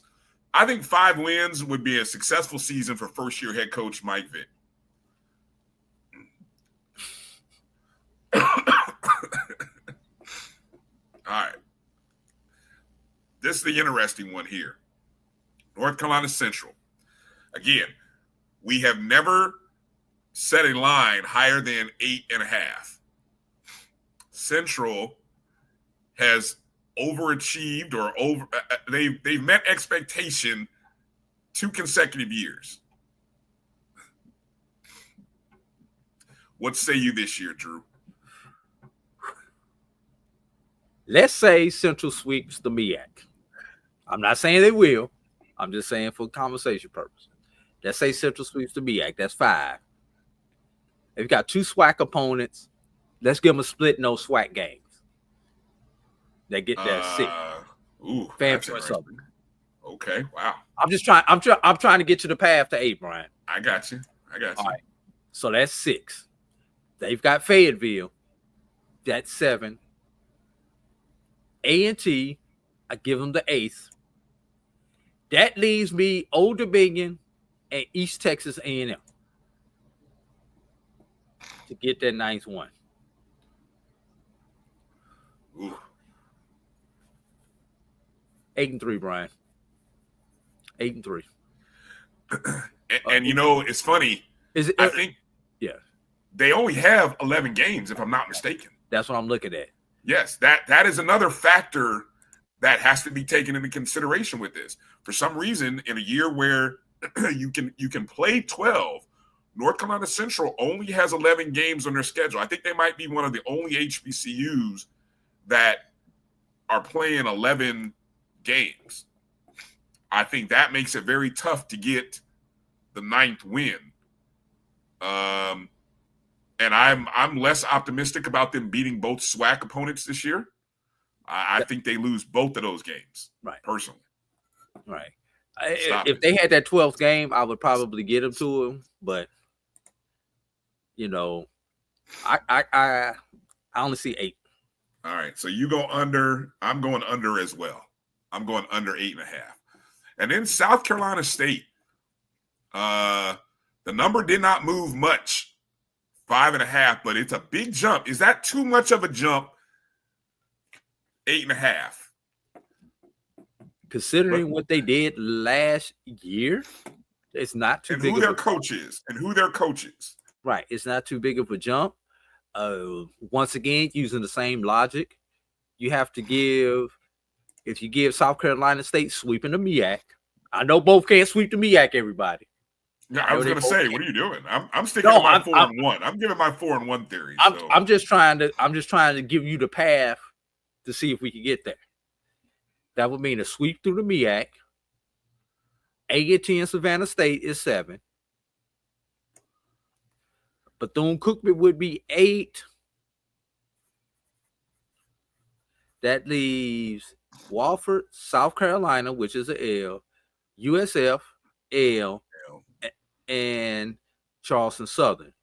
So, with the sweep, can you get Charleston Southern and or Wofford? Can I get one of them? Yes. With a loss in the MEAC, can I get both of them? That would be tough, Brian. Under. I'm right there with you. I go under as well. Under. All right. So just to recap, Drew is going under in every opponent except Norfolk State, where he says Norfolk State will go over 4.5 this year, but he's saying under on all the other lines. Me, I almost had him, little gnat. I am the only two teams that I'm over on. I'm over on Morgan State and Norfolk State, under on everybody else. All right, let's take a look at what the computer says. The computer predicted model, the Massey prediction for everybody. Ooh, look at that. Look at the Massey prediction on North Carolina Central, 10-2. South Carolina State, 9-3. Who are the two? Who the two that Massey has them losing to? Well, it's the FBS opponents. That's it. They think that, I mean, they play Old Dominion and is it East Texas A&M? Yes. East Texas A&M. I don't even know who East Texas A&M is, to be perfectly honest, but I think those are the two losses that Massey predicts. So, and the computer is giving, obviously, for South Carolina State. And actually, hold on, let me double check that, because I think remember I said they only have 11, so I may have to check my 9-2. my numbers here. So it may be 9-2 for And for South Carolina State, they're giving them South Carolina, USF as 2 of those 3 losses.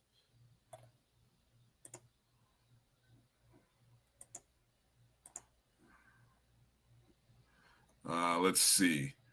The 2 losses for Central predicted probably are New Hampshire.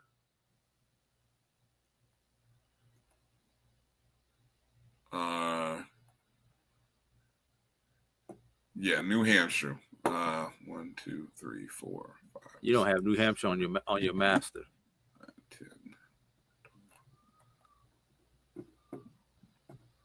Okay, so that must have been an added game then. Okay. New Hampshire and Old Dominion then. So did I not have who did I have in that? So that's the 20. Okay, so when I put this together, it wasn't there.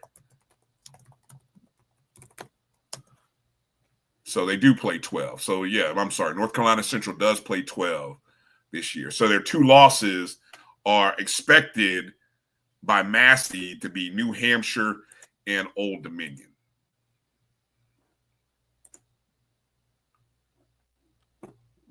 Gotcha. So interesting. There you go. Yeah. And for South Carolina State, I'm assuming the 2 losses are the 2 FBS opponents and North Carolina Central.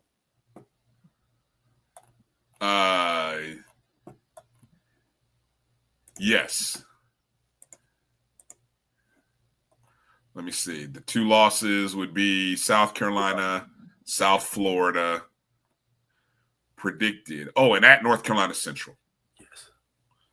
So there you go. All right. So there we go. All right. You want to go SWAC East or SWAC West first?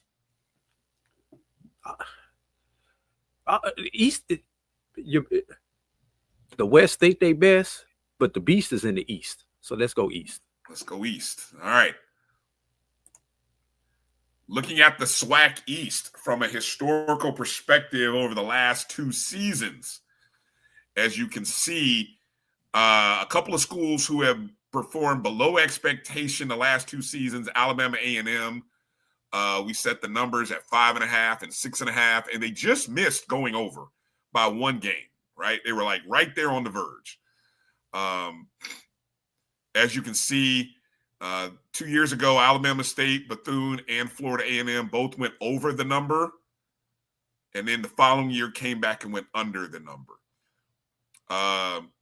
Jackson State, a team that went under in TC Taylor's first year, went over, of course, big time in the championship season. And then Valley has very similar to Delaware State, still has not cleared over 2 wins in the last 2 seasons. Also, what's interesting, Drew, look at all of 2024. Nobody in the East went above expectation other than Jackson State. And this surprises you how, Brian? I didn't say it surprised me. I'm just pointing it out. All right. Here we go. You ready for the BCSN totals for this upcoming season? Yes. The predicted number where we like to set the line on the over and under. Here we go.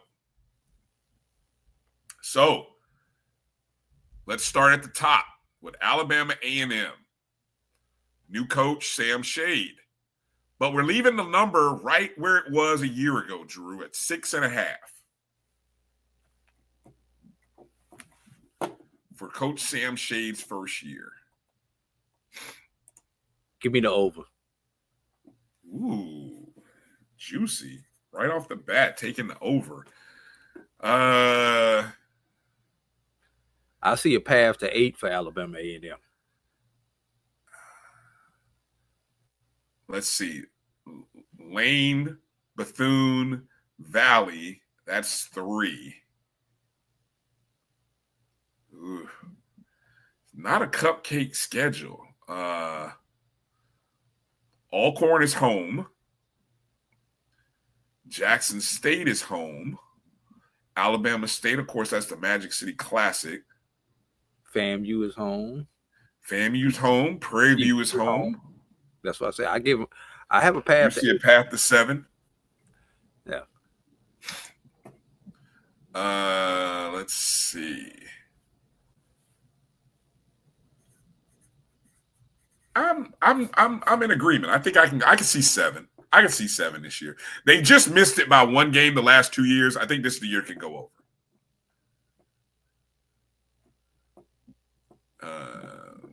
Okay. Alabama State, 8.5. Very generous. Very generous number. But, I mean, this is the year where you got, might this be the year of Andrew Body. Nobody's talking about Andrew Body, though.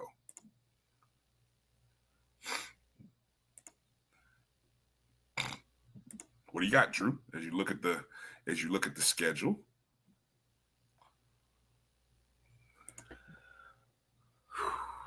Under.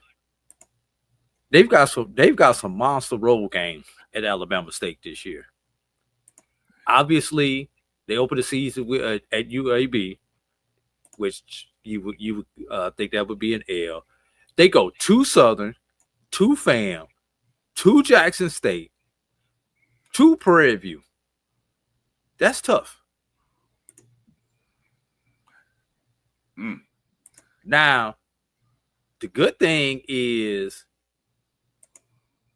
a lot of their game, and I say to Jackson State, but the Jackson State game is actually the Mobile game, if I remember correctly. You might be right. Yeah. Right.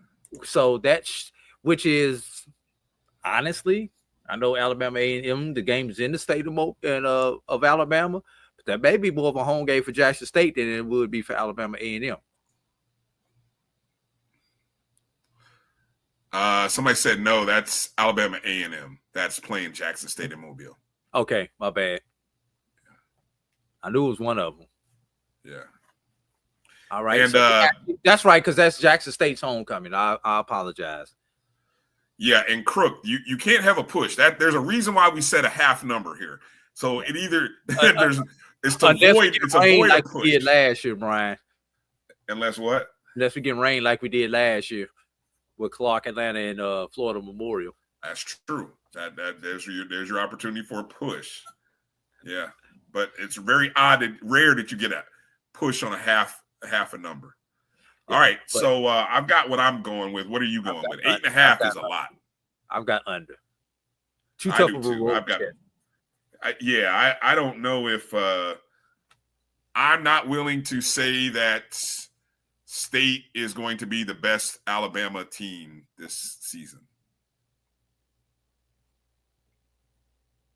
All right, Bethune-Cookman. Ooh. I feel like the line at 3.5 might be high. Coach Raymond Woody, last 2 seasons, 2 wins. Last year, 3 wins. I think the number being 3.5 is probably the middle of the last 2 years, where 2 years ago it was 2.5. Last year it was too high at 4.5. I think 3.5 is kind of maybe right about the right number for Bethune. The Edward Waters game is no longer a gimme, given the coaching change. I think that just took a potential win off the board for Bethune-Cookman. They still have to play UAPB and Valley this year, so that might be 2 wins. Where's Bethune gonna get 2 more wins at?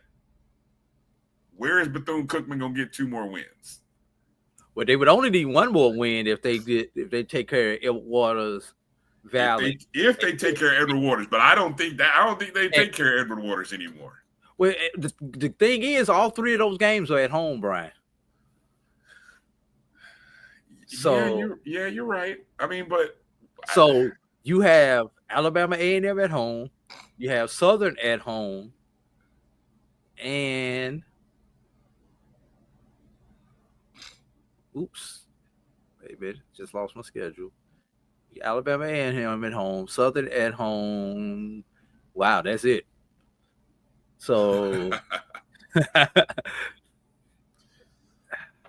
you travel to Grambling, travel to Montgomery, and you travel to Orangeburg. Under. Yeah, I say under too. I mean, hey, good for Coach Woody. If they can get 4 to 5 wins this year, that would be an improvement. If they can get 6 wins, it's a great season. But I don't know. I haven't seen enough to make me want to buy. All right. I'm gonna jump to Valley. I'm gonna save FAMU and Jackson State for last. Jump to Valley again, right there with our other school. 2.5 is set the number. Do you believe in all the new talk and the changes going on at Valley to think that Valley can get 3 to 4 wins this year? Again, very well noted that they probably could have gone winless last year had it not been for their one road win. But I'm just saying.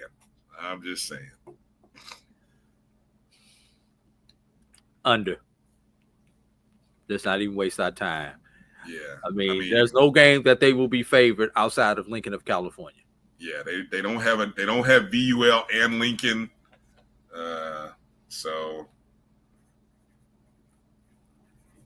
much like and they have to play Bethune. So it's like, there you go. So both of us have under. Okay. Man. All right, here we go. Florida A&M and Jackson State, last two. Let's start with Florida A&M. The last 2 years, the number has been at 8.5 for Florida A&M. Of course, last year was what it was, right? They went under. Even had they beaten Valley, they still would have gone under the number last year, right? So, come back for second year under Coach James Colsey III. The FAMU number is set at 8.5, Drew. Where are you at? I'm going over, and let me tell you why. I'm not looking at this through orange and green glasses. I'm a loss to FAU. I'll give you a loss to Jackson State. I'll even give you the loss to Central. That's 3 losses. That's still 9-3. Still 9-3. Yep. That's still 9-3. Giving you those 3 losses. I take the over because I do not expect Florida A&M to lose all 3 of those games. But even conservatively speaking, I'm giving you those 3 losses. I don't really see Florida A&M losing any other game that they have on their schedule outside of those 3. I can't echo it any better than what you just said. And I think the big difference a year ago and this year, FAMU lost a game to Prairie View when their starting quarterback went down and their backup quarterback wasn't up to par. This year, I think they have a legit QB1 and QB2. However it plays out, they'll have 2 legit quarterbacks. I think year 2 in the system that they're going to run, they'll be better. And I'm of that same thought process, even though I may differ about who those losses could come to. I think this is a 9 or 10 win opportunity season for Florida A&M. I'll just say it like that. I know a lot of you guys, other than Kylan, everybody else seems to be on the under. All right, here we go. Jackson State. Now, if you notice, Drew, for the first time in doing this, Jackson State's number is 9.5. And again, this is in part, I think, because this is a 12-game schedule this season. I think if this were an 11-game schedule, it probably would be 8.5. But look at Jackson State's schedule They play one FBS opponent, Southern Miss. I've seen some articles and some thoughts out there that maybe this is a Jackson State team that could beat Southern Miss. Even if they lose to Southern Miss, they're going to be favored in every other game they play in, even on the road at Southern, on the road at FAMU.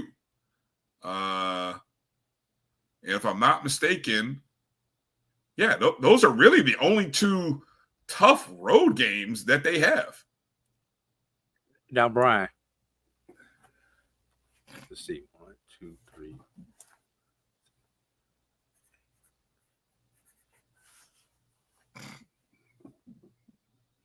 Jackson State only has 11. They have a 12th game. It's where are you looking at the matrix on the sheet? Yes. 1, 2, 3, 4, 5, 6, 7, 8, 9, 10, 11. They got 2 buys. Does Jackson State really only have 11? I thought they had 12. Hold on, let me double check. Because I was just checking this the other day. And I've had a couple people in the chat who reminded us Jackson State only has 11. Okay. Well, so maybe that is the case. Okay. That changes my thinking. Does that change our number? Does that drop it back to 8.5? Before I put my prediction in. No. Because again, I'm telling you, Jackson is favorite in every game, even the road games. And they have, think about the level of returners that they have coming back.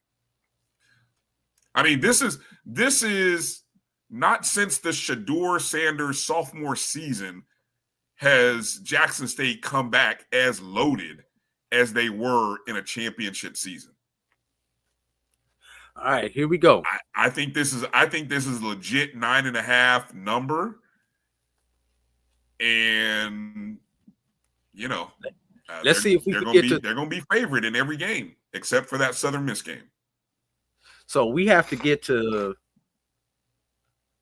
2 losses in order to disqualify Jackson State based on a 9.5 number. That's correct. So a lot of confidence in chat rooms, even regardless of playing 11 games. Everyone is confident. Everyone's confident it's a double-digit win season. So if we give you Southern Miss, if we take that game out, give them a loss to Southern Miss, although you said they would potentially be favored against the Southern Miss. Your next toughest games are on the road if you're Jackson State. That's going to be Southern. That's going to be FAMU. Do you lose both of those games? If this was a 12 game, I'm definitely taking the over because I couldn't see Jackson State dropping both of those.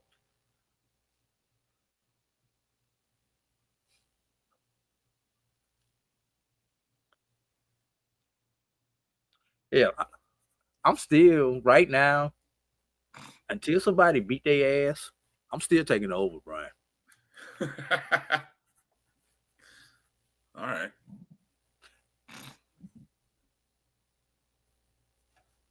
Because they could, especially they could beat if they could beat Southern Miss. But see, you're sounding like me. You're sounding like me last year, which is that's why I can only laugh right now. And here's the crazy thing. I could actually see them beating Southern Miss and then losing to either Southern or FAMU later on. That's possible. Yes. I could see that too. I could see that too. 2 losses. I was so close. I was so close to coming over to the dark side. I really wish they were playing 12. I don't know why they're not playing 12, but maybe playing 11 and having 2 buys will work out in such an advantage for them that we don't even know. Wicked. I'm gonna be brave. I'm going over. I'm going under. I told you, I don't think they're going to Tallahassee and winning. I don't think they have a problem going to Southern and winning. I don't think they're coming to Tallahassee and getting a win. I don't. And You've beaten me to death about the Southern Miss thing. Like, I would want to, like, what was it, last year or 2 years ago? Was it last year I thought they could win their FBS game and then they lost? Yeah. You've beaten me into the point of not believing that an HBCU can beat an FBS opponent, regardless of who they are. So I'm forced then to say a 9-2 season for Jackson State puts them under the number. Maybe it should have made it 8.5, but 8.5, I definitely was taking it. You would take 9.5 makes you think. It does. Again, I just thought, given the predictions, it was worthy. Okay, let's take a look at the Massey predictions. The Massey predictions for this upcoming season. There you go. 10-1, Drew. I think a 9-3 Alabama State is the most curious thing to me. But again, I'll again, the reason I think the Jackson State line is 9.5, the level of returners in combination with the schedule. I mean, this is supposed to be the best team. And Brian, let me throw something else out at you. I'm hedging my bet on FAMU and or Jackson State getting to the SWAC championship game. Correct. So that would give me another opportunity for a W. That's true. That's true, because the SWAC championship game does count. And should Jackson State, stumble somewhere and still make it to the championship game and then win, that would give them their 10th win. Yes. They could, yeah. So you're right. 10-2 FAMU wins the SWAC over 10-1 Jackson State. EA said.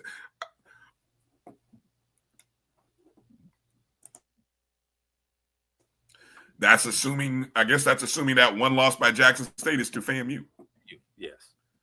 That would be amazing. And that could happen. 2-10 win. And would Jackson State have an opportunity to play in the playoffs based on scheduling? Yes. Yeah. Okay. SJG, tune in Wednesday night. ONG Strike Zone. We break down the FAMU schedule. I will explain to you why I think FAMU wins that many games this year. Tune in Wednesday night, 8 p.m. Eastern. That's a tease. It's a solid tease for another show. All right, let's take a break. And when we come back, we're going to break down the SWAC West and the 3 independent non-HBCU conference schools right after this break. You're watching the BCSN SportsWrap right here on the Black College Sports Network. We'll be back in just a moment.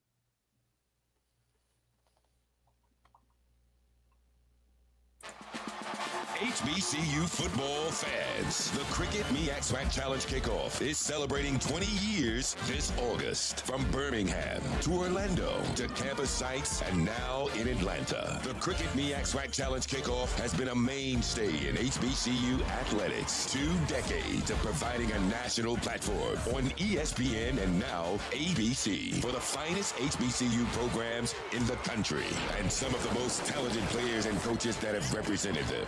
Forrest Jackson, Tariq Cohen, Javon Hargrave, Darius Leonard, Rod Broadway, Buddy Pugh, all have left their mark on this storied event. This year, we celebrate by welcoming North Carolina Central and Southern to Atlanta, which has cemented its place as the HBCU football capital. Every team who participates in this event looks to start and finish their season in the A by gaining a spot in the Cricket Celebration Bowl. That, however, is earned by becoming conference champions. And it starts right here in Week 0. MEAC versus SWAC. The rivalry is real. Thank you for the last 20 years of support. The story never ends.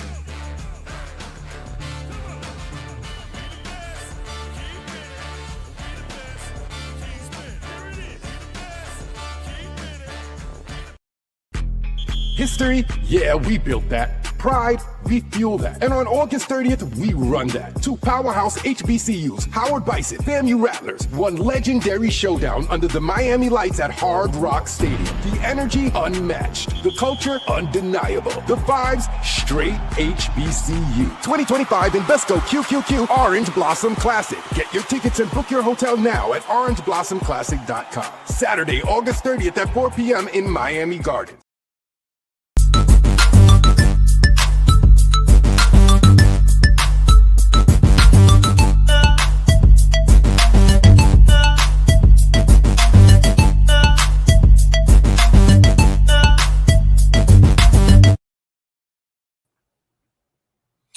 All right, welcome back to the BCSN SportsWrap. Bryan and A.D. here. We have gone through 12 of the 21 HBCU Division I win totals, predicting or providing our over and under numbers on where we think these schools will finish this upcoming year. I know, wow, all of a sudden my mouse doesn't want to work. Damn it. All right. Let's get into talking about the SWAC West.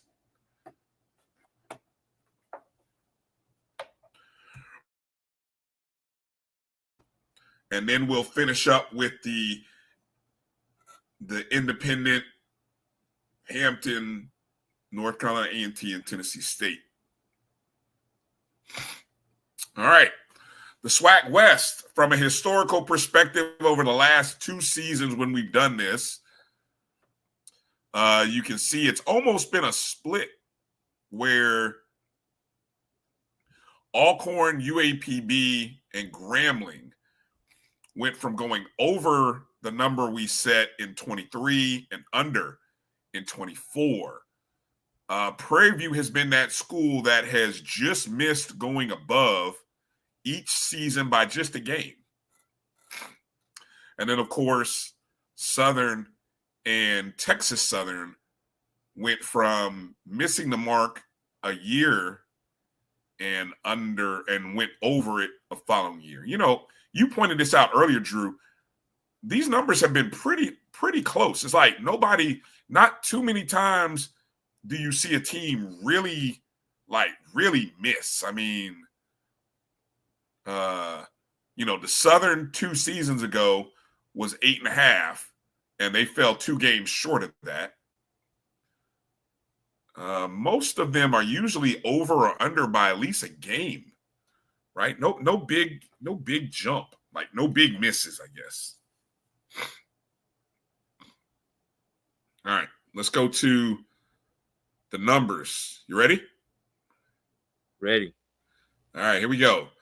The BCSN totals for the SWAC West teams are as follows. And we're going to start with Alcorn State, moving into, I believe it's the second year under Coach Cedric Thomas. They finished 6-6 last year. Just missed going over that number by a game. This year, they're sitting on a 7.5 win total this year. Alcorn predicted to finish second in the conference. They only have one FBS opponent, and that's Mississippi State. And they do play Lincoln, California this year. That's a wash. Yeah. So, there we go.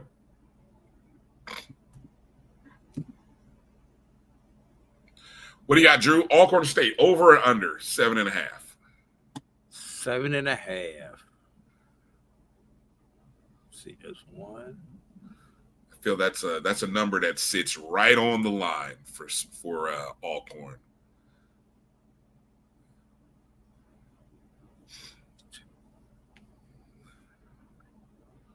Again, they opened the season at Northwestern State on a Thursday. Then they traveled to Alabama A&M. Under. Ooh. I see five losses. Easy for me to count the losses and the wins with some of these teams. You said what now? I said it's easy for me to count the losses instead of the wins with some of these teams. 7.5. I see 5 losses. I don't know what to think about this one, to be honest. If I buy into, are we going to call it parity or mediocrity in the SWAC West when we have somebody win the division with 3 losses? What are we calling it this year? Depends on where you're sitting at. If you win it, it's parity. If you're in the East, it's mediocrity. But let's talk about that, Brian, because there is so much parity in the West. Yeah. Let me give you my 4 losses. Okay. Alabama A&M, non-conference matchup. Okay. Mississippi State. Yep. FAMU, Jackson State. Okay. Right? 4. I agree. Right. That leaves no margin of error. None. For Alcorn, right there. Because there is so much parity in the West, and anybody can beat anybody on any given Saturday, I have to give them at least 1 loss, Brian, if I'm taking those other 4. That's why I'm going under. So you're counting the Northwestern State game as a loss? No, I'm not counting that as a loss. No, you're not. No. That's one I'm up in the air about. See, I Northwestern State, but then they come back the next week and they come back 1 and 2 going into the bye because they have Alabama, A&M, and Mississippi State. I think there's a benefit for them, the fact that they get Grambling, Southern, and Prairie View at home. And but they travel to UAPB, Texas Southern. That's the one right there. That might be the 5th. That's the one that is dangerous. No, 5th game. All you need is the 4th. 5th loss. That's your 5th loss. Yep, you're right. I'm going under as well. All right. There we go. All right. UAPB, team that has underachieved. Barely went over the number 2 years ago. Went under it last year. 2.5 is back again, one of the lowest totals on the board. They have a Westgate team, which I think is a Division II opponent. They play Lincoln. I think that's Lincoln, Missouri.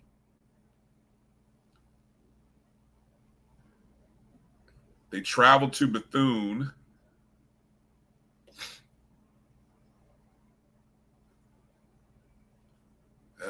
Don't forget they lost what they lost. They lost a quarterback, a wide receiver. They lost offensive production and only won 3 games last year. Ooh, JT says over for UAP. I'm taking the over also. Really? What are you seeing? What am I missing? Okay, they've got 2 Division IIs on their schedule, Brian, and they've got to pick up 1 game. They are in the West. They will pick up 1 game just because they're in the West. That's 3, Brian. I can get to 3 real fast. They've been at 3 the last 2 seasons. That's all I need. If you said it at 2.5. Was it set too low? Yeah, you said it at 2.5. I can get to 3. I just thought 2.5 felt appropriate given the fact what they lost. I understand that. Offensive production they lost. But they've won 3 the last 2 years also. If you'd have said it at 3.5, we'd have a conversation. At 2.5, I'm taking the money. All right. Grambling State at 5.5. Mickey Joseph, 2nd season. 5 wins last year, 6 wins 2 years ago. The number's sitting right in the middle, 5.5 this year. I don't think anybody's talking about Grambling. I don't know if anybody knows what Grambling has this year. They play Langston to open the season. They've got Kentucky State after traveling to Ohio State.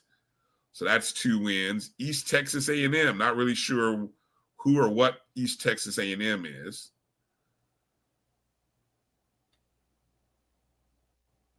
But they travel to UAPB. They host Bethune-Cookman. Where can Grambling get 6 games?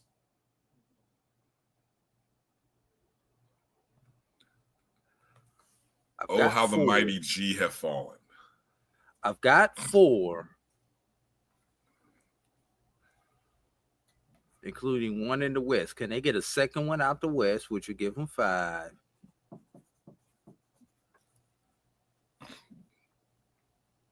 Bottoms out for the G. Bottoms out. Under? Yes, bottoms out. I went under as well. 5.5.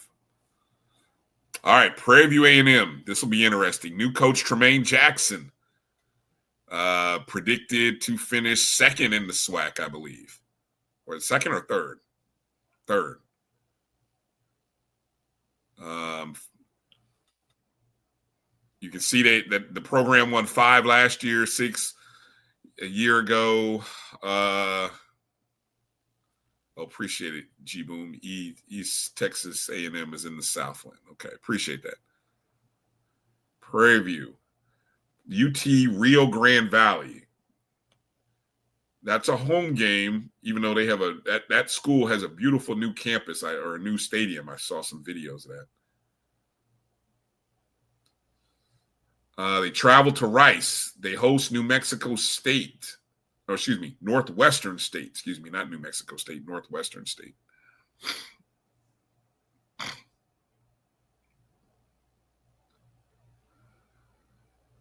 And they play Lincoln. They play Valley and UAPB to end the season.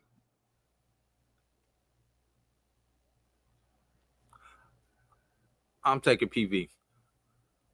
I'm taking them over.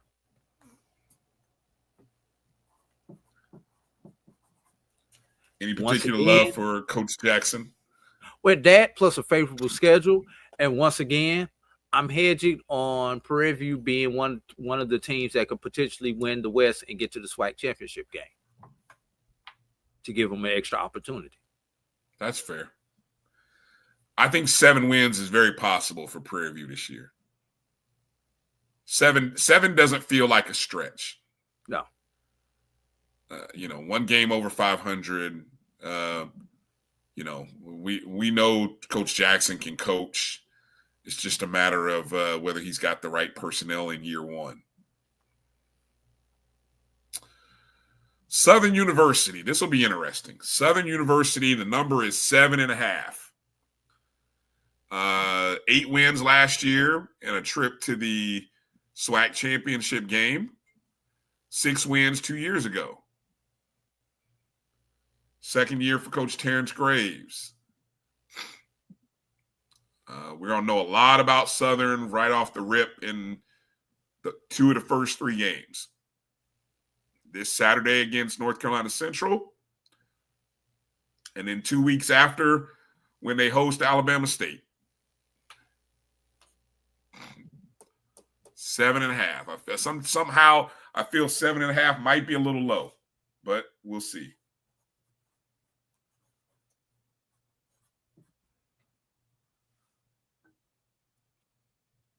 There are 6 games on this schedule where Southern should be favored. And then there are 6 games, probably 5 of the remaining 6, Southern will be a massive underdog. When I say massive, more than a 1-touchdown underdog. Yeah.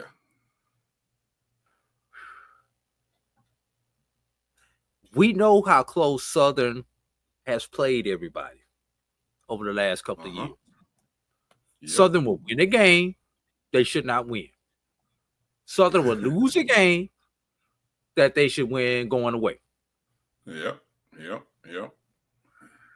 Given that history, I've got to go 7-5. Ooh. All right, this is the one we're Oppo on.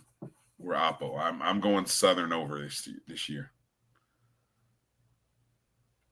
There's not too many ones that we are Oppo on thus far. Yeah. So, Southern doesn't. Bryan, in order to get to those big win totals, you have to have big score capabilities. Southern has not shown me the ability to blow people out. Southern is the high blood pressure team of the SWAC. That's a good analogy, right? Take your high blood pressure pills. Don't eat all that salt before going into the stadium, because they will drive your pressure up. I mean, what they won? What they played like 3-4 overtime games last year? I think so, like three. Yeah, definitely 3. Yeah. So until Southern has showed me that they can actually come in and beat the teams they're supposed to beat without it being a dogfight, I've got to go under.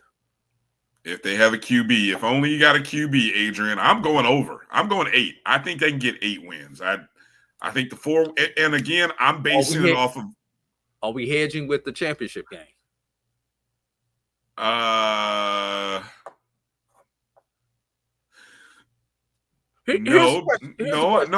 because even if they get to the championship game, they have to win the championship game, and I'm not predicting that anybody from the West is going to beat anybody from the East. You just whether it's Jackson State or FAMU. I don't think anybody. Can we even get somebody from the West to even host a doggo game, let alone win it? I don't think that's happening this year either. Don't think that's happening either. There's a good bet. What are the odds that you would put on? What number would you give on a Western Division team hosting the SWAC championship? Like plus 300, plus 400 to start with? I'm just saying. If the 3 best teams are Jackson State, FAMU, and Alabama State, both predicted, look at their win predictions. I'm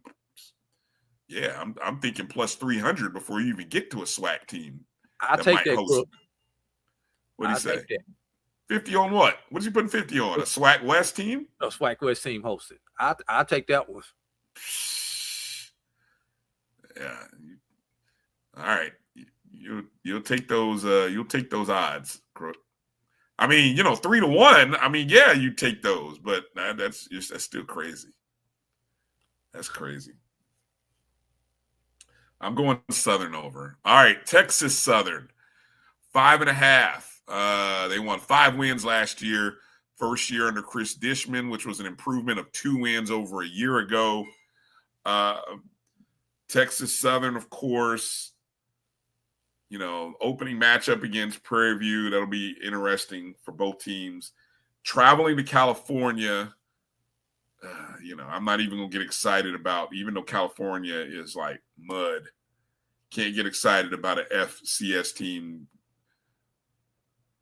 going to FBS territory. Lamar, 2 weeks in a row, how about this, a 3-game road? How about this month of October? This is where Texas Southern, if they run this 4-game stretch 4-0, Drew, watch out. At Valley, at UAPB, at Grambling, hosting VUL. There's a very strong likelihood Texas Southern goes, at worst case, 3-1 in that stretch. Possibly 4-0. They can go 4-0 in that stretch, and then they come off a bye and have Alcorn at home. It's just Alcorn. Yeah, but the fact that after that stretch, you get a bye day, you get a home game against Alcorn. But at that point, they're in the hunt, though. At that point, once you hit that point, those last 4 weeks in November, I mean, they're playing for a chance to win the SWAC West at that point. Motivation might be a little different from those kids. And there's no Jackson State. There's no FAMU. If, in truth, the team that has the most favorable schedule in the West, and I don't know, somebody do a quick schedule check here. No FAMU, no Jackson State.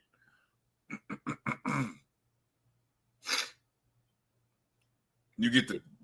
They do have the 2 Alabama schools. They do have the 2 Alabamas, but one of them's home though. Yeah, one of them's home. And Alcorn is home. I shoot. I don't know about you, but I'm telling you now, I like the over with Texas Southern. And Lord Jesus, I hate to say it, Brian, and I should know better than to follow you, but you almost talked me into this one. Almost. I like how you said almost. You could talk me into this one. I was just excited when I looked and I saw that, no Jackson State, no FAMU. It was that 4-game stretch, Drew. I agree, because I didn't see that. What about this Texas Southern matchup in late November, Brian? That could be. Could that be for the SWAC West title? I don't know if it's going to be for the SWAC West title, but that could be the game that makes the Bayou Classic relevant or not relevant. Yeah. That's true. Because if Texas Southern beat Southern in that game, the Bayou Classic may not even be relevant. It's always relevant. That's the crazy part, isn't it? Always relevant. Relevant to the race. Relevant to the race, right. Always relevant to the race. So if Texas Southern messes up, if they come out the box and get a win in the Labor Day Classic against Prairie View, watch out. That 4-game stretch.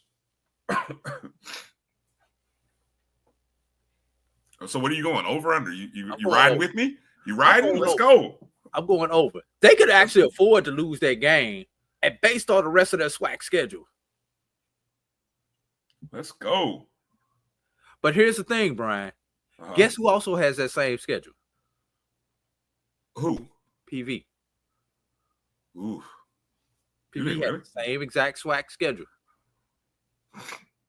So the winner of that but a higher expectation level, 6.5 wins though. I'm just saying, but the winner of that classic will have a leg up on the competition. Yeah, that's true. Both have a gimme game. PV with Lincoln of California, Texas Southern with VUL.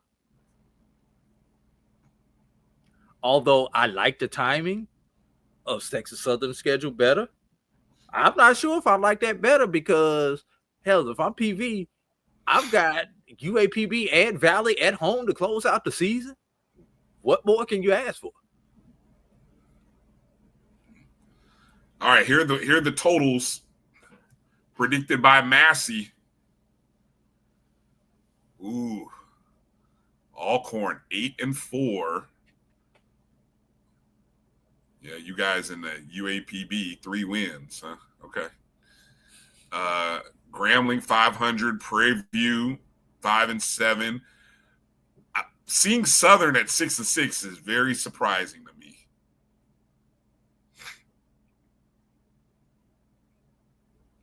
Any thoughts there on those predicted win totals? Look at the parity, or what are we calling it? Again, what are we calling it? Parity or mediocrity in the SWAC West? Depends on which side of the fence you stand on. Depends on which side of the right. If you're in the East, it's mediocre. If you're in the West, it's parity. Somebody will win the SWAC West with 3 losses. Can we safely predict that? Was Southern's 7-1 last year an aberration? Well, didn't a 7-win come as a result of a couple overtime games? The fact that somebody went 7-1. It was a result of a couple overtime wins, right? Yeah. Yes. Yeah. Well, there you go. Here's another SWAC championship. We've seen that championship before, Israel, haven't we? Alcorn and Jackson, haven't we seen that championship before? No. Because they were both in the East. They were both in the East previously. That's right. Good point. Yeah. And Brian, here's the other question. Yeah. Will we get a 7-1 winner out of the West? Will we get another 8-0 in the East?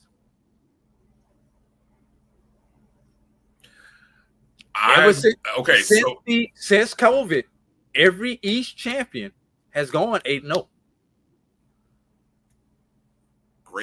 Great question. Hold on. I love that. I'm going to put that as a new poll question. I just ended the other poll. The homecoming poll, 74% said 74% liked more security. Okay, I'm starting a new poll here. Okay, new poll.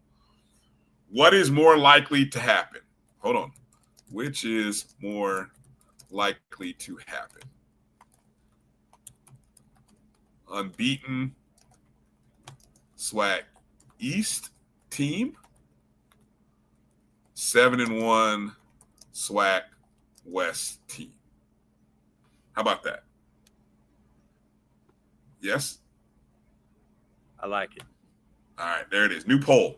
Go vote now. Which is more likely to happen? Unbeaten SWAC East team or 7-1 SWAC West team? I want to see what you guys think. Every champion since COVID has gone 8-0 in the East. Wow.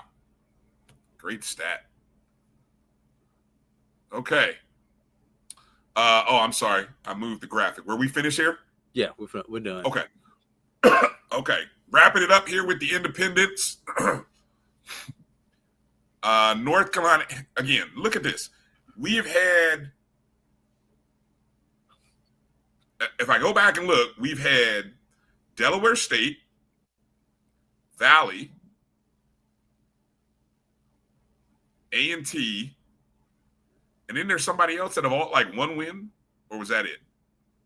That was it. No one out of the West. Yeah, one win. And that's the last 2 seasons. Look at Delaware that. State, UAPV, Valley, and Norfolk. I mean, A&T. A&T. Wow. So Talk about the last 2 years. Jesus. Woo. Tough. You see Hampton, 5 wins each of the last 2 seasons. And Tennessee State. Tennessee State is one of the few programs that have performed above expectation each of the last couple years. Of course, new coach Reggie Barlow. All right, here are the numbers. 5.5 is the number for Hampton. Seems kind of fitting because that's right about what they do, right? A&T back at 2.5. New coach. What's the new coach's name? I forgot his name. Sean Gibbs. Sean Gibbs. 2.5. Can A&T win 3? Can A&T win 4? Can the Colonel's original recipe come home to Greensboro? And then Tennessee State at 7.5. Again, predicted to finish like last or second to last in the OVC, but I think that's just because nobody really knows what to do. All right, let's go through it here quickly here. Hampton, 5.5. Of course, Hampton plays the nice HBCU schedule. They start on the road at Jackson State. Then they travel to North Carolina A&T. They play Howard. We know how that usually goes. And then they even host Norfolk State in between playing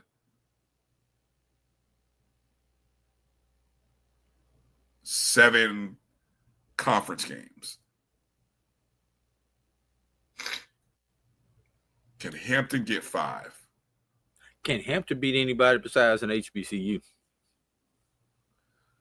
Ooh, yeah, that's what it seems to come down to. Although, another heavyweight, two of the 3 heavyweights from the conference left. So maybe there's a chance this year.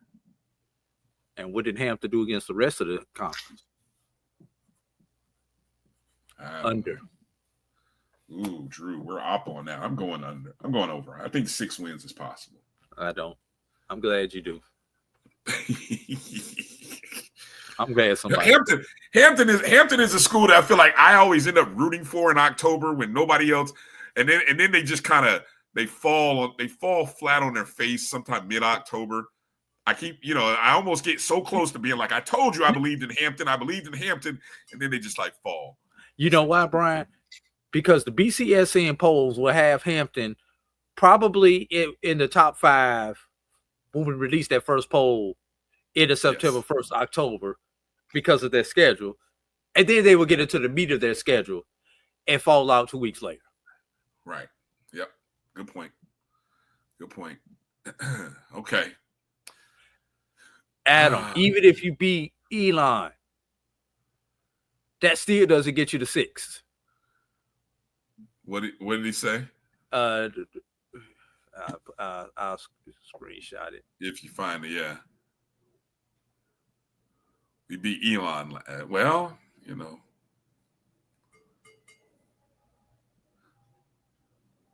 who said A&T beat Elon? Yeah, I'm talking about Hampton.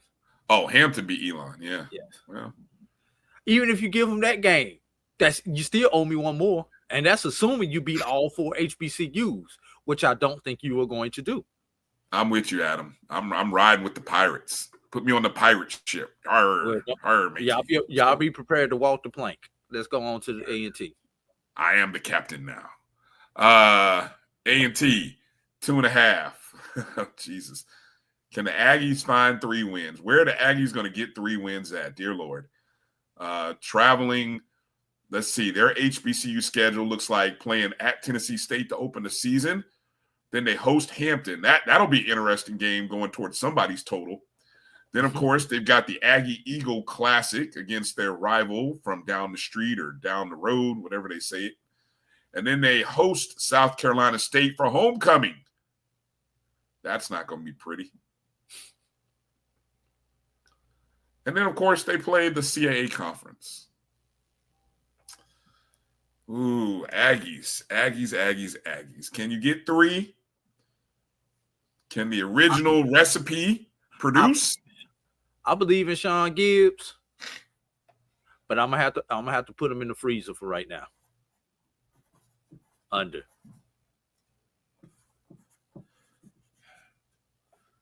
Sean Gibbs. I believe Sean Gibbs can get 3. I think he's better than 1 win the last 2 seasons. I one, Brian.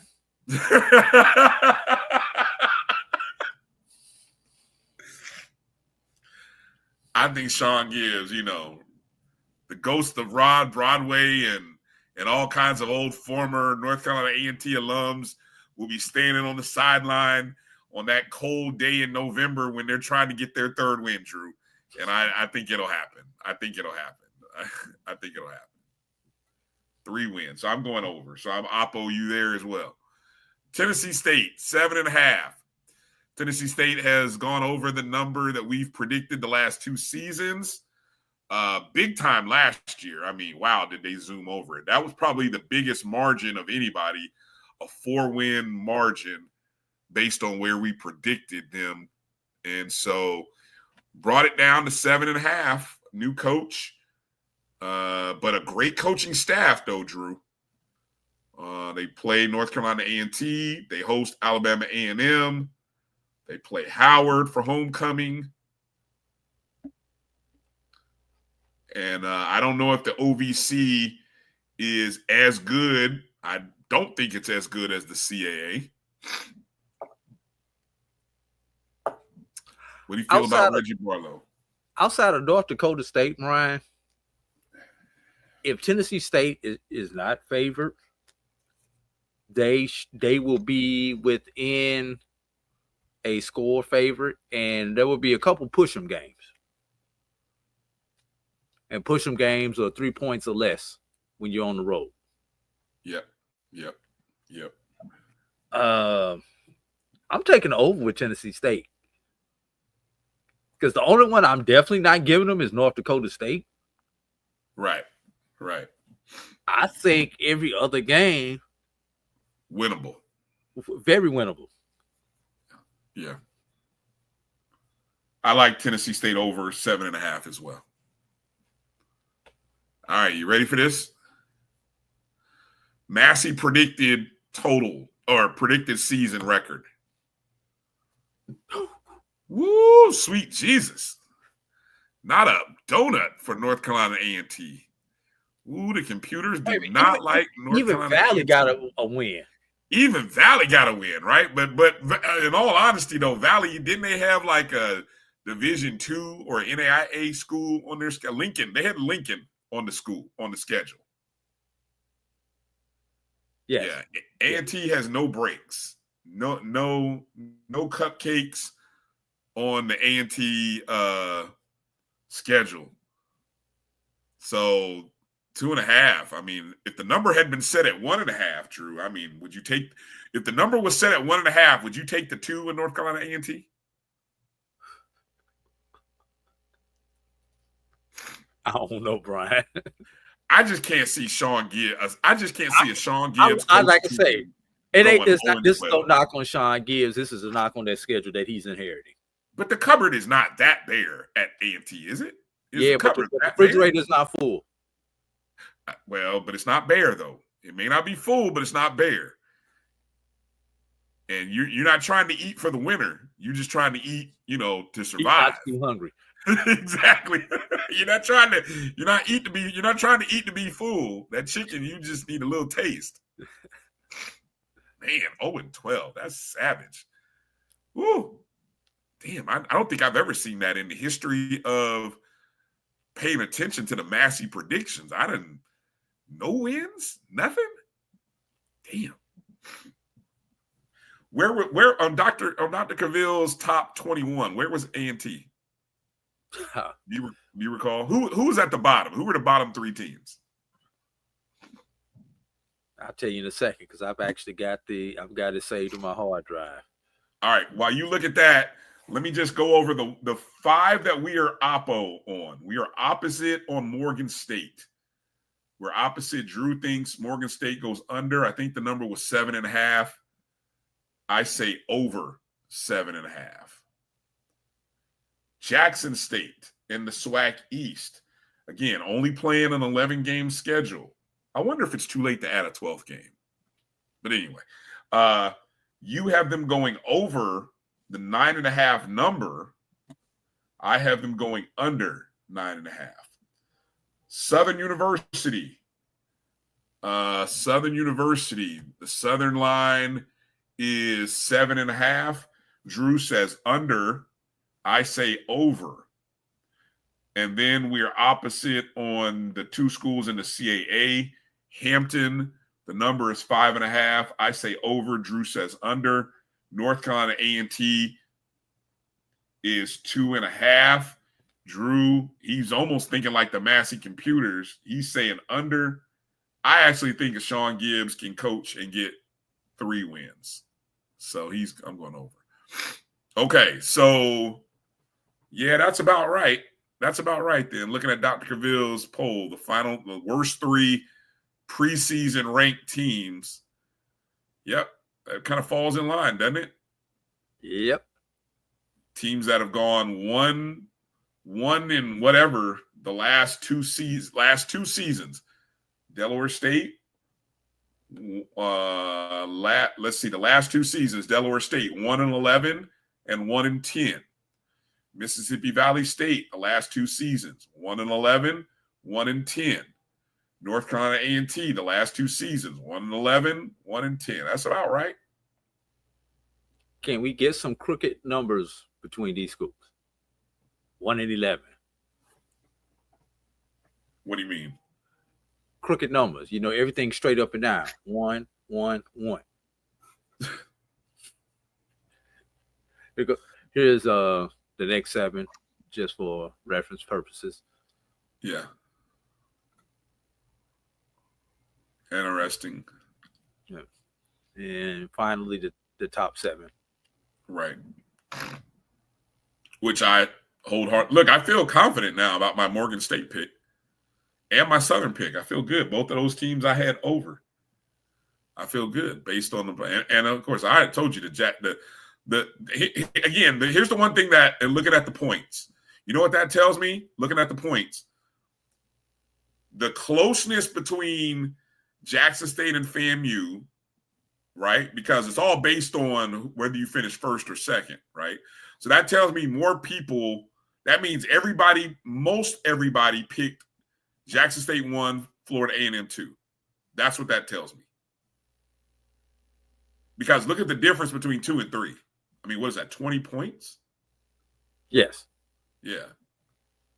So North Carolina Central, those 2 people who voted them first, everybody else picked them third at least third, maybe fourth if you look at Southern, the fact that Southern was 190. So I don't know. Good stuff. All right. Hope you guys enjoyed that. I'll make sure to kind of create a graphic and put this up on social media. Excuse me. With the hope that we maybe can generate a little bit of buzz over the course of the week. Love to hear more thoughts and opinions on where you guys think where you think your team will finish. Where will your team win or lose this year? All right. Brian, last words, Drew. See you in Atlanta, bro. If you don't beat me there, watch me while I'm there. I know that's not how the phrase goes, but hopefully everybody will be tuning in this Saturday to the Cricket MEAC SWAC Challenge. If you are not there live and in person, eyeballs are important. They are. Eyeballs either in the stadium or on the tube. Yes, indeed. ABC, 7:30 Eastern. You can also stream it on the app. That's good as well. It's just as good.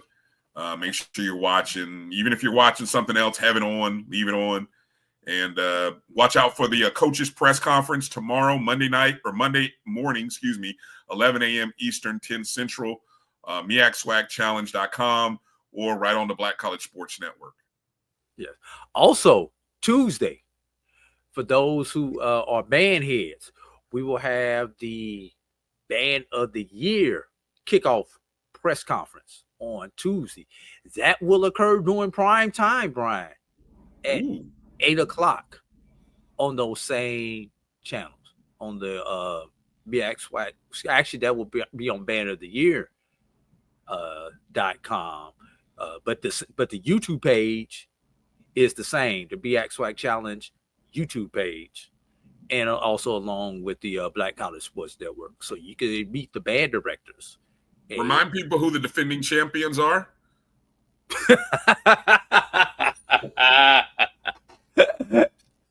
And Miles College on the Division II level, along with the Florida A&M Rattlers. So, yes, we will have that press conference on Tuesday, Brian, to kick this off. And also, watch out, HBCU Game Day. I know he's not on right now, but HBCU Game Day on Tuesday will be dropping the preseason Band of the Year rankings. Well, if the defending champs aren't preseason number one, then I'm already going to be screaming, media bias. So I'm just telling you. Yeah. I don't want to hear it. I don't want to hear it. But these preseason rankings are voted on by not people like you and me, Brian. These are voted on by band heads. What are they going to base it off of? I mean, are they going to base it on summer camp videos? What are they basing historical? Like how many drum majors graduated? How many are returning? How many sousaphone players are coming back? Is the percussion, are they seniors or freshmen? What are we basing a preseason poll off of, really? Other than like and dislike. Come on, y'all. What are we doing? I'm just saying. Brian, it's probably gonna be just like every other poll.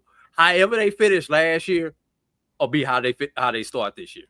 No, it won't, because there'll be some band heads that'll swear the Boom got robbed. The Boom got robbed. They should be preseason number one. You watch. I'm just telling you, they're somehow gonna be preseason number one. Because they cried the loudest. But whatever. Okay. Yeah. But that'll drop on HBCU Game Day, and that'll also be discussed on that press conference on Tuesday night, 8 o'clock, right here on the Black College Sports Network, and on the Celebration Bowl and MEAC SWAC Challenge YouTube page. I'm saving that post right there, Drew, because if Jackson State ends up in the actual Band of the Year championship, they'll have a whole different tune. It won't be, oh, y'all can have that. We don't really care about that, right? You watch how they act if they do actually end up in the Band of the Year finals. And all of a sudden, oh yeah, we're right where we belong. We're right back where we should be. Yeah, y'all can have Y'all are funny. Whether they are, whether they not, them rings that those schools bought them kids was nice. Yeah. All right. Thank you guys for watching the show. Thank you for your participation. Check out the BCSN Pod Zone everywhere that you listen and download podcasts. Duke said they're not participating. Yeah, whatever. They're not participating. Come on. Man, y'all better come get that check. Are they still crying because of the first year when they lost to A&T? Is that what it is? Let me stop. We got something better to do. Okay. God bless y'all. Thanks for watching. Go download everywhere you can find us. BCSN Pod Zone, Spotify, Amazon Music, iHeartRadio, Apple, Google Podcasts. Let's have a great sports week as the countdown is on. And we'll see you in Atlanta. Stay locked into the Black College Sports Network all week as we continue to count down to the start of the 2025 HBCU football season. For A.D. Drew, I'm Brian Fulford. Thanks for watching. Good night. God bless. Have a great week. Peace out. Have a light. Wahala.